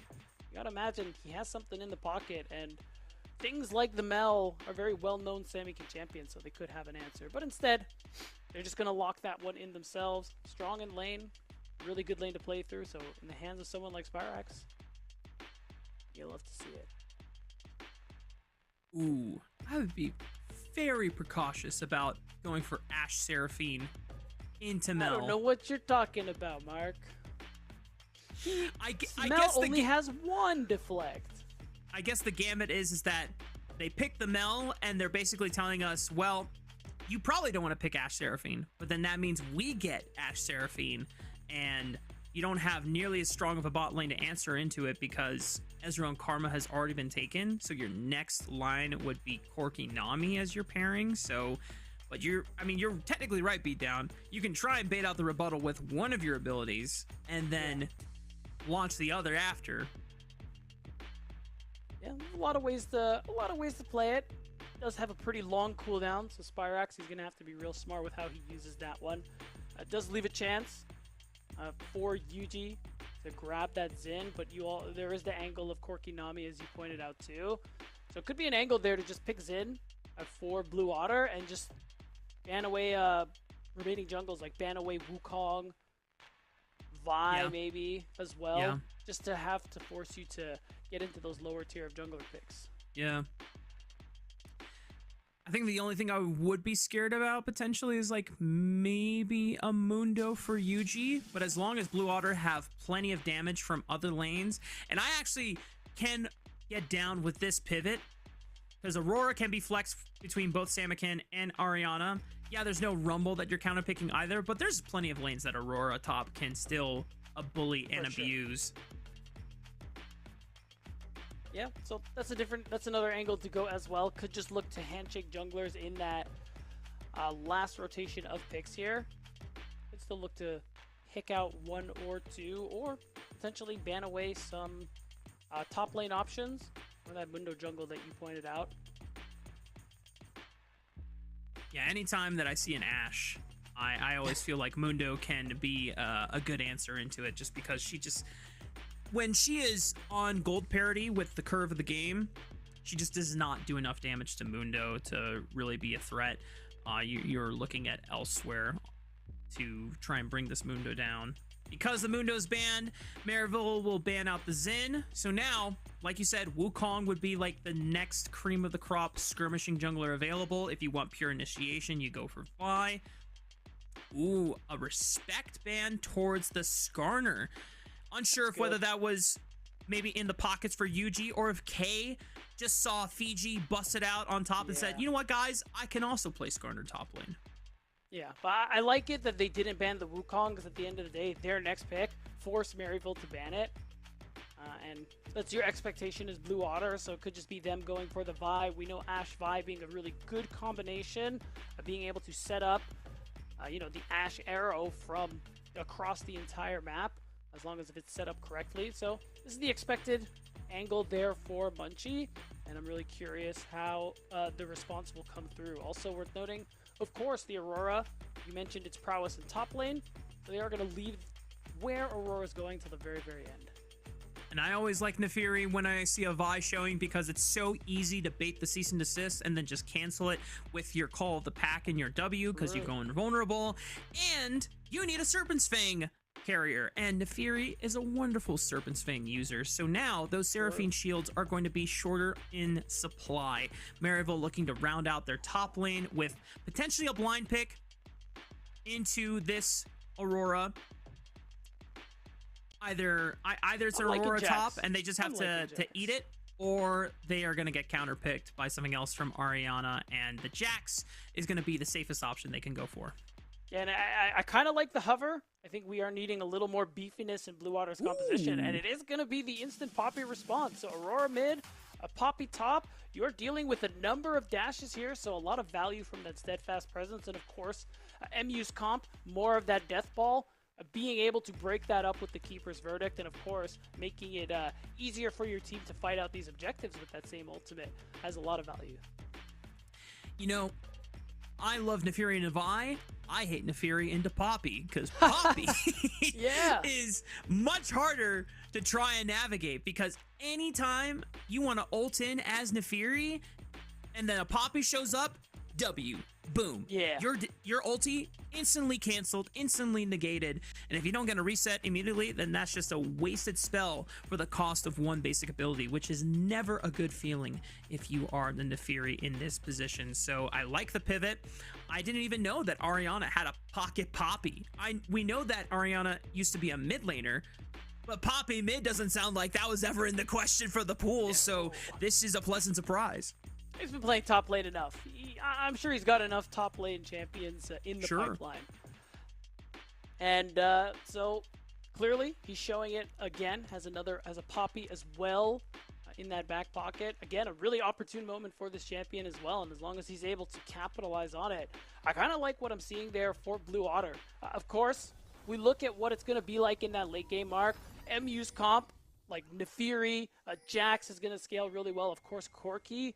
Your prospects post 25 minutes just look wonderful. But you have a lot of playmaking tools on the other side for Blue Otter. And that's really what they need to be leaning on if they don't want to fall to this wave of scaling that MU have. Let's see how it all unfolds as we take the Summoner's Rift for Game 2 between Maryville and Blue Otter. Right now, the level 1 skirmishing, not at an all-time high compared to other games we've seen today. You already see Yuji is pressuring Munchie to see if he can look for the level 1 Raptors, and Munchie knows that he cannot contest him because Vi level 1 is very weak. However, he went for the E. Oh, okay. So normally Vi will go for like W level 1 because it gives you a lot of damage, and he actually outsmites Yuji. And now Yuji is a little sad because he cannot traverse the wall as easily without his E, but he's gonna at least go for Krugs. Dude, is Munchie just gonna try to challenge him on all of these? He doesn't have smite anymore. Yo, go back to the jungle. We gotta see this. Yeah, I think this is the difficult part, because now, unless Munchie uses the E to get level 2. Oh, he got some of the small Krugs, so what is tough. No W, so I don't like the extended fights for Munchie. Yeah, and unfortunately for Munchie, he does not have prio from mid or top, so neither of his laners can bail him out. Yuji is gonna see if, I mean, I like this call, just like recalling on the red buff. You can't go for the fight, but now that Munchie has already walked past and given up the red buff, he can stay and look for it instead. And Munchie just knows that, well, neither of us really have smite coming up in time, so I'm not gonna waste any more trying to challenge him on this buff and just make sure that I'm getting my camps. Yeah, and I'm wondering too, Munchie has an angle here where he could be going towards that Raptors for Yuji's side. Yuji's anticipating it, so he's running his way back down. I guess Munchie doesn't want to take any more chances here. Just going to focus on clearing the rest of his camps and potentially go for that Scuttle Crab coming soon. I mean, other than Samikin, who is now getting some priority back in the mid lane, bot lane is extremely pushed up. So if there's ever a chance where you think that you want to go for a camp and then suddenly bot lane is missing, you're like, oh no, I am in danger. And you just have to kind of take the L on this and just understand, oh my goodness, Spirax, first blood. I mean, things are getting volatile in the mid lane, but we look away for one frame and Spirax finds the window. He does. You can tell, I mean, looking at his health bar, you know this mid lane got aggressive. And there it is. This is why we give Spirax so much praise. In lane, out of lane. All game, this dude fries so many other mid laners that we've seen in this league. And unfortunately, Samikin is just another one for the barbecue. Getting cooked. Definitely a nice wake up from game 1. There was a couple of moments where Spirax either TP'd in way too aggressively or was caught out on side lanes, not respecting his opponents well enough. But, you know, Spirax seems a bit more locked in for this game too. And if Spirax is locked in, then it really seems very dire for Blue Otter already. Yeah, and again, just a big contributor of that lane advantage that both him and Kay are giving Yuji. Allowing Yuji to play a little more freely. You can see it. Yuji's actually making his way back up, going for the respawn of the Krugs. Both junglers do have the smites. Yuji going the long way means, he's not really gonna get much of this. He forced Munchie to use a smite on a Krugs that was already well below 600 HP, so it might have been not necessarily any time gained for Yuji, but it's always a nice win when you force a jungler who already had like a camp 200 HP, and it's like, well, now I have to smite it, which means I could have saved more time had I just smited earlier and gotten my base off. It's just all about the small optimizations that you're trying to play for. Now that Yuji is the first one back on the map looking for Krugs, while Munchie might go for an invade. Yeah, and it's looking like he has that angle with his bot lane pushing the way that they are. Question is, can he really get something of it? Pickaxe, it's a lot of AD Yuji's working with, so I don't know if his chances in the 1v1 are good for Munchie. They're fighting right now. What's going on? Yo, we should be looking at the jungle as Munchie. Oh, they got him. The Dragon almost interrupted him. Rovex will stop him in his tracks. But Wow. Obstinanus with the flash bubble will ensure Munchie's demise. Wow. And the rest of Maryville University will successfully push Blue Otter's bot lane back. Top lane getting extremely volatile. But Ariana picks up the shield from his passive, so he's going to be A-okay so far. Yuji trying to help Scary Jerry, and Obstinanus back up this minion wave push. Nice. Forces a flash out of spawn with the phosphorus bomb. And it's only a trade of the barrier from Scary Jerry. Yeah, I like Scary Jerry playing up like that, knowing he has the barrier, seeing if he can get spawn into a disadvantageous position, and he gets the flash for it. So very valuable, something Yuji will be able to capitalize on in these next coming minutes. And overall, pretty good start to this game here for Maryville University. Blue Otter flagging a little bit compared to the early start of game 1. Yuji, while, you know, it isn't as clear cut as it tends to be with these invades, is applying a lot of pressure towards Munchie. His laners are rotating faster more often than not, even if they don't have prio. So really, just that coordination and experience that most of this Maryville roster have playing together are really coming through in this early game. Yeah. Dragon has been on the rift for the past minute and 25 seconds, so hasn't been a huge priority for either team just yet. Grubs will be up in a minute and 30 seconds time. We have level 6s coming up soon for Yuji and Munchie. Munchie might be able to hit it off of this Crub camp right here, but Yuji will be close, if not on it as well, after his own blue buff take. So both junglers are going to be signaling to the rest of the map, hey, it's time to force a play somewhere on any of these laners that have no flash, and Spyrex and Samakin might be the hot spot. They very well might be. Now we're watching. Oh, they're forcing it. Yep. Aurora ulti comes out. Yep. Cease and desist instantly used. Yep. Thumbs up from Munchie. They knew the play. Double ultimates on a flashless Mel, and Yuji was just a little too late in being able to find a revenge kill. And Spawn, actually, alongside Rovex, found Obstinanus. Yeah, much needed win on two sides of the map there for Blue Otter. And these playmaking tools are what we were highlighting in Draftmark. What Blue Otter need to continue taking advantage of. This game doesn't get easier as time goes on, so Ash Arrow, whenever possible, just use it on repeats. Vial, same thing. Just taking advantage of these resources as much as you can to secure gold through these kills, secure these objectives, of course, and really get towards that Drake stacking. It's a little later than you want to in a situation like this, but ultimately, as long as they get that soul, it's fine with me. Oh man, Munchie, no flash on this Vi from before. And MU able to absorb his Vault Breaker. K on the top side, solo kills Ariana. Wow, really nicely done there from K, who's having quite a series so far. First on the Rumble, now on the Jax. Is going to get a pretty big wave in. You can even see the difference in CS is quite large. Oh, you're joking. Well, Rovex trades it on to Spyrex, but Samakin tried to walk up and threaten Obstinanus back, but the bubble clips him and had no across the veil, had no flash on that timer. So it's a trade of mid laners down, and Rovex is the one that is forced to absorb the minion wave. And with all this commotion happening, there's still no dragon since it was already taken by Blue Otter on after the play onto Spyrex. There's grubs for the taking, but Yuji's just going to farm up all of his camps towards that top side. And now the K has another solid advantage in this matchup. One of the things we talked about before Beatdown is that whenever you have all these threats that can lunge forward and breach the backline, if they have the gold advantage, then you can't really threaten with this front line that you're trying to bolster up with Ariana as your one wall of defense. No, especially when your one wall of defense is getting ripped apart like wet paper mache. And you can see what K is doing to Ariana, and it's only going to get more difficult as Ariana really just doesn't have much money to be spending on items. Ash Arrow onto the Encore, and Cease and Desist buffers through the tidal wave. Scary Jerry pops the barrier and the flash, still not enough to get out alive.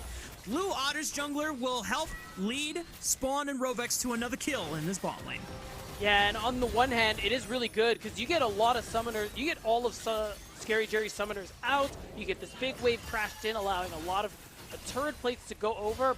But, and this is a big but, K is such a problem. By showing on the bottom side means K can proxy, K can help Yuji secure some of Munchie's camps in his red side jungle, and it really is just going to continue growing this lead that K has over Ariana. And really, what we were expecting as an answer to this Jax was going to be the Poppy. Well, now this Poppy is so far behind. Who else on this team is really going to be able to deal with Jax inside? In the best of circumstances, Jax in general, on even gold, you're expecting a 1v1, 1v2 scenario where Jax could come out on top, or at least could come out in a neutral sit. Jax ahead? I mean, just throw the whole team at him. I don't know, man. You're definitely gonna be put in situations where you might just have to overload to knock him down. Spirex being able to deflect the weirding damage from Samakin, denying that 3-proc burst from his passive. Yuji backs him up, clear this ward. Minute and 40 before the second dragon of the game. Neither team has taken Grub so far. Wow, Grub priority has really dropped. I know that it's been nerfed. Oh my god. And a lot of junglers say that it's not really like the biggest thing in the world for them, as K throws down the Grandmaster's Might. Keeper's Verdict will punt him up for a brief period of time. K just goes in for the proc and gets his money, and will return to base now with Unleashed Teleport available. Oh, No oh my way! god. Oh my Wow. god. Okay, now that we can justify it with the solo kill, I want to see a replay, not just of the kill, but of that last interaction when K ulted as well. I want to see something, because if I see what I think I saw, K's my MVP of the series. But either way, K's What smoking. are you trying to look for specifically? I'm I think curious. K like faked an auto attack so that Ariana would use the Keeper's Verdict. Because, you know, the plan is that he takes turret aggro, you knock him up, and with K's low health, he probably dies. Because it looked like he did auto attack. Which is why I thought that was happening. So you're saying that he prompted the ulti out. Yeah, yeah, okay. It's basically... Oh, no, this is already too far, and it's okay. I will review the tape later. I will tell no one about it, except maybe you, Mark, so... You can tell the group chat. We can tell you know, the I probably will broadcast tell team. the truth. I'll tell the boys. The GC is going to have all the deets. K now uncontested, especially with Yuji right behind him. K is getting so much money. What was a 1,000 gold lead is closer to 2,000. Yuji is forcing Ariana to play weak side. And the rest of the team for Blue Otter are going to do the same thing over to Scary Jerry and Obstinatus, as Ash Arrow and Encore were used, but flashes were burned by Obstinatus. Oh my god. Mid lane, Munchie does not have Cease and Desist available anymore, and Spirex immediately flashes away, does not even want to take the chance of a Vault Breaker flash connecting with his jaw. Yeah, at least he gets something out of that, but Rovek's forced to flash away, and Yuji's now behind them. Munchie, gotta be careful about when to send his Vault Breaker. Call the pack use, and he just wants to maximize his damage. Looks for the first reset onto Rovek. He's gonna send it onto Munchie. Knows that there's no Cease and Desist, forcing him to flash over the wall. And this dragon now might be in possible contention for Maryville, but Yuji wants to force the play even further, putting Blue Otter further and further behind, denying this massive wave crashing into the turret. And they're gonna deny the dragon as well, as you called out, Mark. There will be no contest. MU can do whatever they want. And the scariest part about most of these situations where MU are coming out on top, K's not involved. I want that to sink in, Mark. He is elsewhere, running his own racket, just owning Ariana, owning anyone who comes up into the top side, and Maryville are still winning. When he gets there, like, there's no contest. Blue will lose. Yeah, we talked briefly about how this meta that we're in is probably like the most favored for top lane it has been in a very long time. And because it has so much agency now, it also can be the most punishing for the person that loses the top lane matchup. Because K now has a 2,500 gold advantage, and Ariana can't do anything about it. And because this build did take a detour with the tiers so that he could continuously have those cooldowns available and a big enough mana pool to supply them with, Yeah. he hasn't finished his first item. K is already halfway through his second item. This is a terrible spot for this Poppy to be in. And thankfully, like, this is, you know, Pseudo Tang can operate on low income, but in the top lane matchup, you already highlighted before, who's supposed to deal with this Jax now in the side lane? Can't be Poppy, we already talked about. Probably won't be Zamikin either. But Munchie is sending it onto a flashless Scary Jerry. The barrier is popped. Yuji at least cleans up one, and a nice fall breaker does clip Yuji in the face, forces him to flash. Munchie tries to all in, but Yuji gets his goal back just in time. Zamikin finally finds it, forces the flash, and goes across the veil with a bunny skip to get out of harm's way, but Sparx finds him with another Q and evens the odds. Blue Otter thought that they found a miracle play, but Maryville still showing why they're ones on top. And K continues to leverage his wrath on the other side of the map. And this is the tough thing. Any minor success Blue Otter gets, it's because they have to overextend themselves so far. And that never comes without consequences. And you're going to see it again. I mean, it's a good look. Props to Jerry for flashing the Encore. But at the end, look what they have to throw at him to take him down. And, you know, a lot of good individual moments here. Munchie canceling that ultimate there from the Nefiri just to make sure Spawn can live and do damage. Again, he goes down for it. Zamikin has to go so deep to kill him that he dies in the end anyway. So all these wins that Blue Otter are able to find are still not enough. Yeah. And K continues to scale stronger and stronger in the game. Got a turret by himself and zoning Ariana off of the wave completely, so it's, I think it was a decent amount of golden experience that just went to no one on Blue Otter's side. And at some point, I feel like, even though we talked about the consequences of overloading with members, I think at some point, now that Ariana finally has his Thunder Sky, it's time to just take him out of the top side of the map, or at least send more people to back him up. K with the Grandmaster's Might tries to look for the counter-strike, but he flashes away from the Between Worlds. K draws 3 people over, and Blue Otter, all they get is just a flash. And look at bot lane. I mean, of course they have the pressure mid, but bot is uncontested. They put so much into taking K down. All they got was the flash. That's why they're forcing this. They need something. Tidal Wave hits no one, but Maryville University might be able to turn the tide. Scary Jerry goes down as the sacrificial lamb, but they get so much more. Taking out Spawn, taking out Munchie, the Rift Herald will charge and knock out the Tier 1 turret. We'll get a second crash into the second tier turret, and Maryville University continues snowballing out of control. Never mind, they're going to send it somewhere else. If he can hit it that top tier too, that would be awesome, but that doesn't seem possible. I don't think he can from this angle. I think he's just taking the safe. Oh, okay. Whoa. Goodbye, Rift Herald. You? Yeah. Kind of glitched out. I was like, do I go this way? Do I go this way? And just speeds on over to the top side. Shake my head, AI. Yeah, so true. We got third dragon coming up in 120. Blue Otter.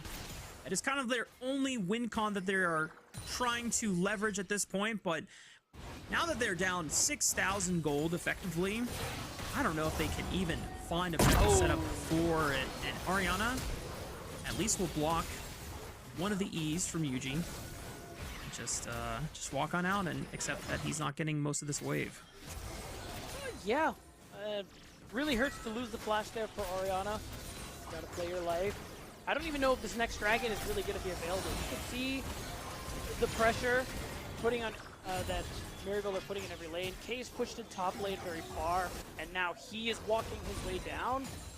Basically, Blue Otter, they're going to walk through so many wards just to get to their blue buff. Don't even talk to me about the dragon. I don't even think they're going to get it.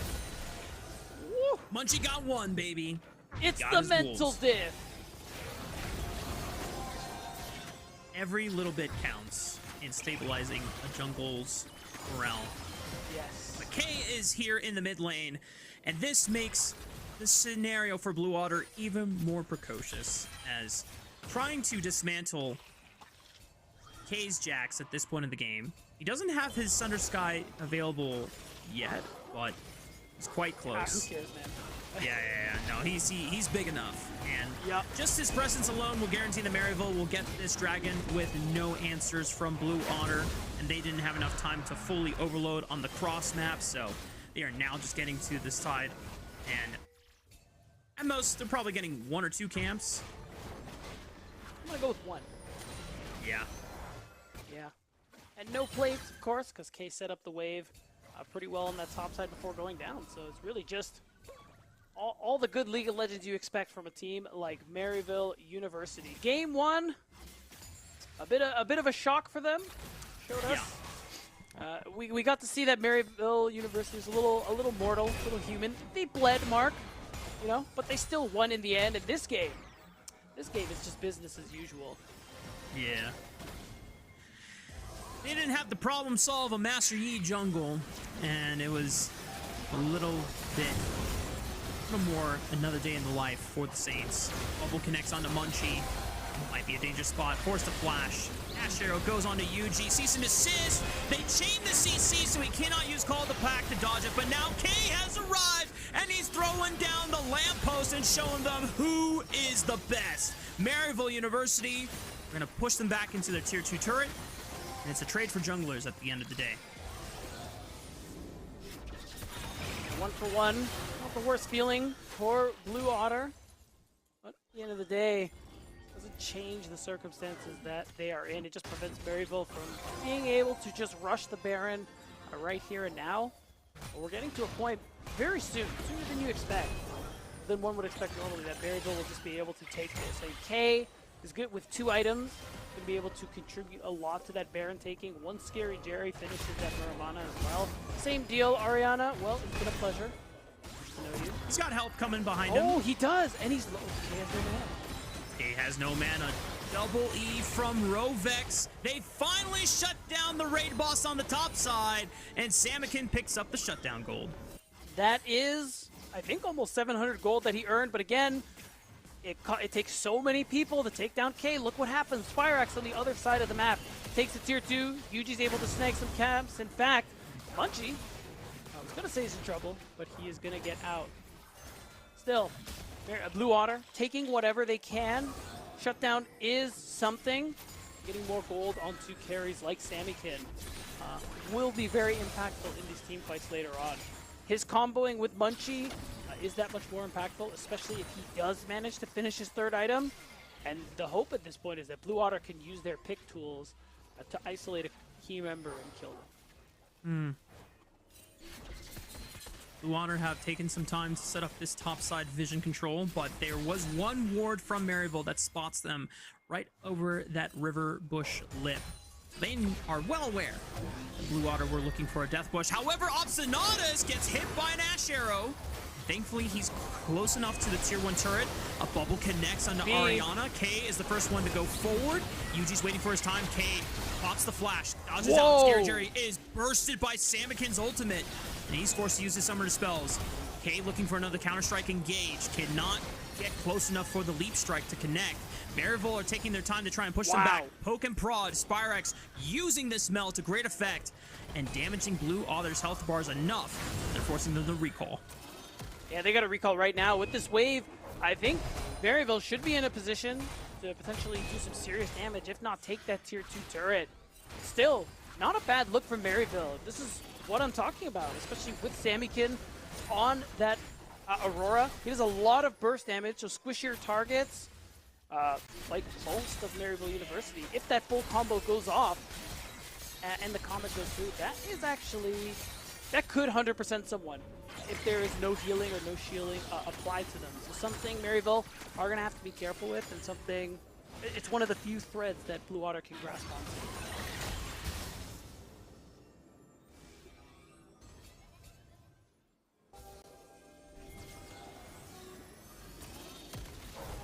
We got 30 seconds before 4th dragon of the game. Blue Otter not on soul point, so Maryville, if for some reason they wanted to trade Baron for Dragon, they could easily do so and not be in threat, but they have full control of this bot side. Ariana is forced to be the one that enters first into the river and face check for the team.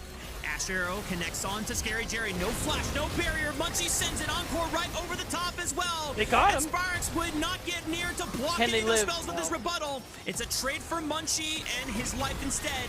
Yuji looking for the second ultimate, but Ariana pops the steadfast presence and is able to deflect the incoming Nefiri.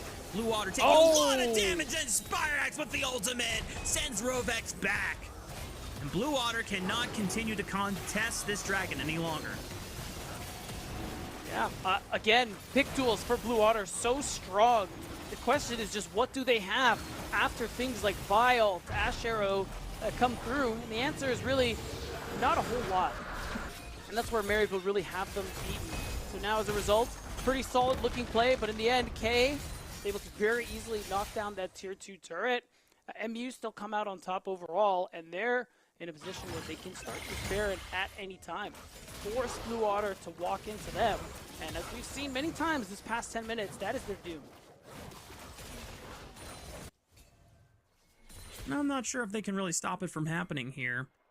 Maryville have been playing another relatively clean game so far against Blue Otter. There have been some good looks using the power of their multiple engage tools and being able to layer them as soon as one connects, and there is no rebuttal or cleanse immediately available from the Mikhails to bail the target out of it. Probably been the one thing that Maryville has not been always super disciplined on, but it hasn't really been too much of a disadvantage that has been punished effectively by Blue Otter. And now with all the efforts and the focus towards this Baron as the next turning point in the game, I think that Maryville are still going to be in just a fine spot. K trying to see if he can find a flank from the top side, but he's got to be careful because the rest of Blue Otter were in the shadows and they don't want to send it onto K. Wow, they are respecting this man's potential. I think they just don't have enough info on everyone else. I'm kind of surprised if they're tracking TPs, no one would really be able to join. And K is still flashless, but I don't fault them for being cautious. One bad play would basically start the chain of events that will end the game. As soon as they get wiped in a bad fight, it becomes Baron base end. Fishing for something on top. Ariana just preemptively blocking anything with that steadfast presence.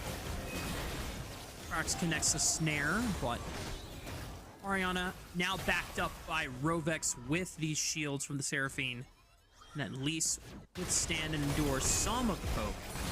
Oh Kate my just god! walks in, gets a big chunk off of that turret.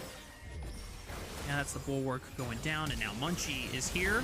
Ash Arrow connecting on the Spirax. The season assist allows the Ash Arrow to not get blocked by the rebuttal. Well played by Blue Otter, being able to chain together all the CC spells. Yeah, really nicely done, but unfortunately in the background, MU used this opportunity to get the Baron. Yeah, 2 members aren't going to have it, but it is enough that Maryville can still start knocking down onto Blue Otter's base. So again, every time Blue Otter finds something, it always costs them so much, and that's just the game state they find themselves in, where they have to keep going for these plays, but if Maryville are smart about it, they're always going to be able to take something more, and you can see it in the minimap. The whole time this is going on, they immediately turn on the Baron. They know, K knows he is the sacrifice alongside Spirax, and is happy for it considering what his team gained. Yeah. So hard to be able to find small silver linings here as Blue Otter because, like you said, yes, they get something, but Maryville were already anticipating it and get a much bigger prize for the cost. Now with Baron buff, they are pushing strong with 3 members on the top. K is seemingly escorting Spirax to the mid lane, maybe until Spirax will join up with the rest of the crews for a 4-1 split push setup.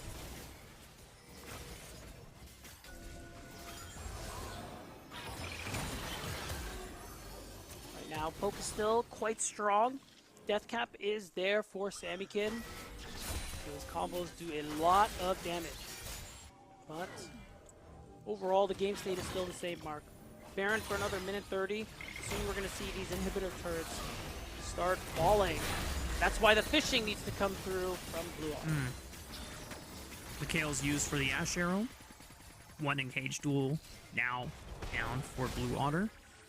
Ariana trying to hold back K in the middle of this giant minion wave. That's the Blue Otter trying to hover between both this bot and mid lane.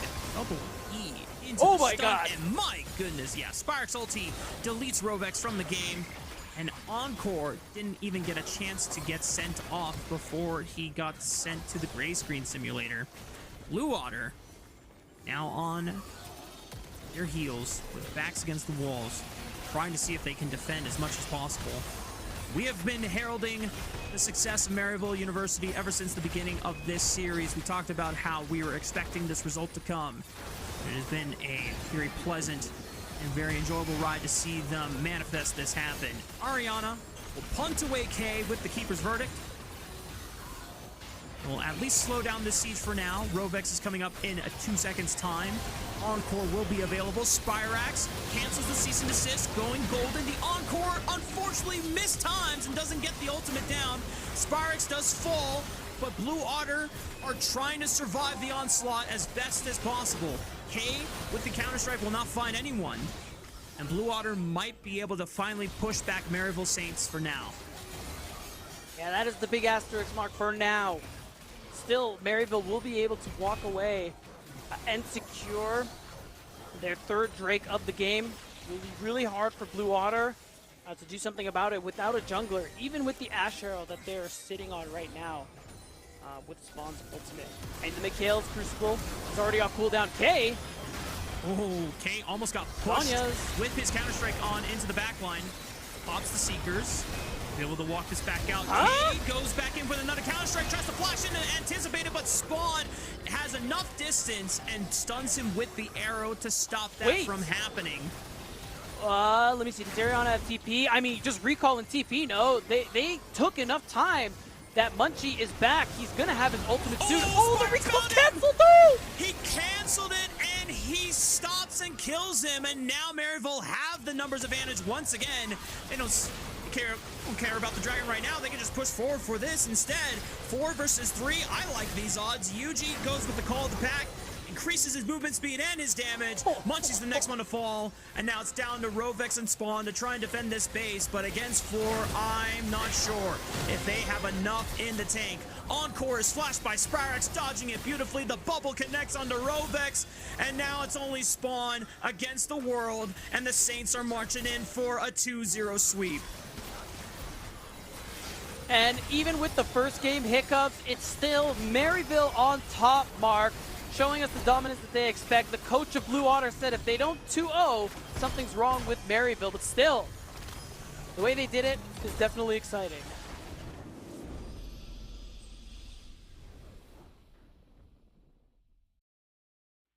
Maryville still showing that they are one of the best teams here in NACL, and they will at least hold on to that #1 spot until other contenders can try and challenge them in future series.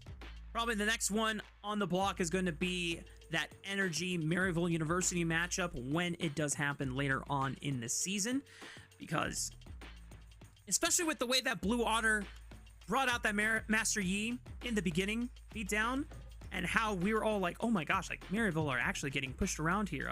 This could be like an angle. I'm struggling to figure out like which other team other than Energy would be one that could viably challenge Maryville. Already played Conviction, right, on day 1. I'm Yep. not really... That was the big one. Yeah, I'm just... Let me just scroll through the teams again real quick. Nope. Yeah, I think we're good. I think MU go undefeated. Maybe CCG, but I'm a yeah, little. I could see that. I'm a little cautious because I think Dardoch could play just as well as UG and try and find ways to force him to play some, not necessarily mind games, but just like give Yuji like the biggest challenge in terms of like, okay, this is a jungler that is actually trying to pressure me and use his laners to his advantage. But my concern is how well do the solo laners stack up from CCG versus Maryville's solo laners and their side lanes as well. We saw that Cody Sun was getting pressured a lot by AMI's bot lane. Yeah. And we know Scary Jerry loves to be aggressive and get in the face of his bot laners or his opponents. So already it's one of those angles where it's like, okay, I trust in one angle of this team, but then the rest of the team has to come and deliver if Maryville would ever be challenged in that regard. Yeah, and again, I think this series is really a good example of just that kind of caliber of talent is playing on this team, the kind of system that Maryville has in place overall for how they play the game of League of Legends. Just the fact that they're in such a precarious position in game one, and how they played out those positions very smartly, very intelligently. It does speak to the experience of members like Yuji and Spyrax, who, like you said, Mark, we've been watching them since the FlyQuest days, and they've been frying. But it really just says to how Maryville's able to build a team and how this is the kind of performance we've seen from this roster. It isn't just this split, it's over the last couple of years. Yeah. Also beat down, I'm getting called out by my friend Alk, who caught the word I used, precocious, at the wrong time and the incorrect use. It's because I was searching for the word precarious, and when you said that, I was like, oh my god, that's the word that I was thinking of. I knew that I said it. I was like, this sounds like it's from Mary Poppins, and it's not right, but we just have to say something here and move on. But yep. Respect for owning it, Mark. I'll give you that one, especially because I'm sure you know it's going to be brought up very often forever now. Dude, the next time I'm in a meeting with him for like LPL English, he's gonna be like, so Mark, could be in a game. What do you think of this precocious situation? I'm like, all right. Yeah, I get it. I meant to say precarious. My bad. It is what it is. But as we wrap up this second series and almost get ready to close out the day, we still have our post-series interview with our series MVP. And Beatdown might have alluded to it just based on how well he was gapping his individual lane, but we'll see what we end up getting for that MVP. I will say, I think Spyrax had a better showing in this second game than the first game.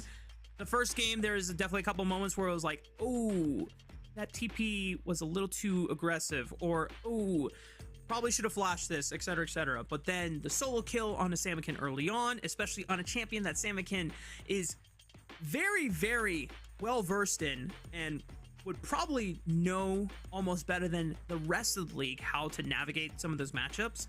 Yeah. Like, props to Jalal for getting the best of him there and having such a massive swing, which allowed Yuji to further pressure Munchie and make his life a little bit more difficult trying to play something typical like the Vi. But we have our post-match MVP series interview with the one and only Mr. K, the Colombian Colossus, reigning in from Maryville University, the big man himself. And Beatdown, you'll be taking care of this interview, so give my best to him. You were going to get me to say some Spanish. Hello, Kay. Congratulations on, first of all, your 2-0 victory, and of course being named our MVP of the series. You really cooked, man, on the Rumble and, of course, on the Jax even more so. So I really want to start this off just by asking you, man.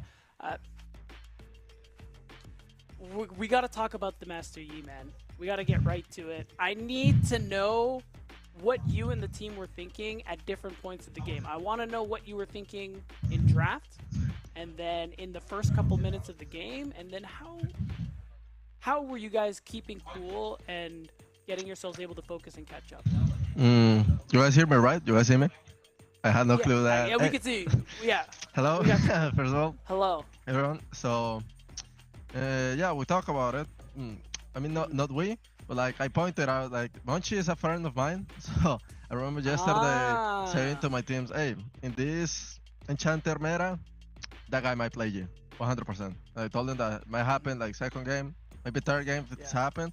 But yeah, I was pretty confident that he was gonna pull up the G at some point because of the meta that there is not much CC to it. So Yeah. and it's one of his like pocket picks, like his signature champ. So yeah, we weren't like really worried about it. We just did a clear comp. Hey guys, they pick G. That shit is useless. Don't get don't give him kills. And we were chilling. Sadly, we gave him kills, so he wasn't useless. But we weren't worried because even though he was fed, they never had a situation to pull off a proper fight because they didn't have push on mid, they didn't have push on the silence. So everything they should be trying to do, we should be fair first in those scenarios. If they want to fight ball, we should already be waiting for them in the bush, things like that. Yeah. Yeah. So really, it just came down to you guys saying, okay, look, it's still Master Yi, guys. We know how to play against this champion. We should be like, it's just understanding the win conditions and playing to them, not really panicking about how the early game went. Yeah. All right, it's good stuff. Well, Kay, I want to know now, because I believe this is definitely your second year over at Maryville University. So now that you've had some more time, I'm kind of curious how you feel about your time there. I imagine a lot of players have good things to say about the program, but I'm wondering your personal experience now that you've been there for a little while. I mean, technically, I just got here the start of this year, like 8th of January, something like that. The last year, I wasn't part of the Maryville program. I wasn't here in the US. I was playing from afar, like my girlfriend's house in Mexico. I see. But now in these 4 months that I've been here, it's pretty dope. It's actually it's actually really insane to be here. Like the people, everyone is so nice and so willing to help you if you need any sort of support in any aspect, like in your day-to-day, in your classes, in the match, how to manage your time, cooking, things like that are out of game, but they influence your time to put more time into grinding, into practicing, in even assignments. Everyone is so nice, and the people that runs the program make sure and permanently checks like every week, every 2 weeks, if we need something, if everything is going well. If the tech support part too, they make sure that every PC is up to date. But it's amazing. Like it's a world of a difference here compared to any other team that I've been part of. Yeah, wow! It sounds like they support you with just about everything you can think of. Yeah, which is fantastic. I mean, we hear a lot of good things about Maryville, so it's nice to hear in detail what they do for you. And I want to know, did it make the transition for you to move to the US like easier, just having that much support? For sure. Like I didn't think about it that much. I mean, I'm kind of weird. Like I wasn't like thinking of I gotta live alone I was like, hey, be it. I gotta be there, and they for sure make everything easier. For sure. Like the adaptation, learn to, because this is the first time that I kinda living alone. So the adaptation was really simple, thanks to them. Well, that's awesome. That's amazing to hear it. Again, congratulations on the win, Kay. But before I let you go, I want to ask, do you have any shout-outs? Is there anything you want to say before we close out? Oh, shout out to my team. Yeah. The freaking goats. Always delivering. Always putting good situation on the map to play. If I stop inting, we should be able to just 2-0 every team. And shout out to my family, a mi papá, a mi mamá. Hola padre, hola madre. Los quiero mucho. A mi hermano, to my brother, my family, my dad. And shout out to my girlfriend, Kovdeni, that she's always in the chat, supporting, giving good vibes. Even though I might be on mega inting sometimes, she is still supporting, backing me up. So I told you that I love her. And I think that's it. Maybe if a friend of mine back in Colombia is seeing this, hey, todo bien. And that's all. Amazing, man. I'll tell you what, you weren't inting today, that's for sure. You crushed it. Thank you so much for taking the time, Kay. Congratulations on your win. Go enjoy the rest of the night. And I'm just going to bring back Rafa Yo también, to be able to help me close out the Go. night. Oh, I think you can hear Mark there in the chat. There we go. Those are the stats of your MVP today, guys. Kay, what a great interview, Mark, because I love we know, Victor, man. He's been such a fun personality to bring over to NACL from the LATAM scene, and yeah, I know that before he was on the Dark Zero roster for last split, the only tape I'd ever seen on him was from, I think, his prior team in Zeo 5. But ever since then, he's just been a huge ball of energy. And Victor knows that his play isn't necessarily always perfect, but one of the coolest things that he said when we were covering his final versus Winthrop just this past Monday or Sunday over on Division 1 is that I want to make sure that when anyone is watching one of my games, they instantly know that it's me playing based off my playstyle. That's how he wants to be remembered. And I mean, Kay is always looking for the crazy ballsy outplay angles and the solo kills, the 1v1s. You know, one of our things that we're going to be checking out Beatdown is whether he did successfully bait out the keeper's verdict by canceling an auto attack, right? That was such a cool call out, and something that we'll have to figure out later on. But ladies and gentlemen, our broadcast was very short and it's wrapped up here. Back-to-back 2-0 sweeps by both CCG and Maryville as the victorious teams in both of their respective series. So just gonna quickly wrap through what our standings now looks like at the end of the day now that these matches have come to a conclusion. Maryville and CCG now sit at the top with 2-0 victories, but we still have more matches to play out for both tomorrow, Thursday, and the next day, Friday, as tomorrow's series look a little something like this. Bam. Dardoch taking on Energy, Winthrop taking on AMI.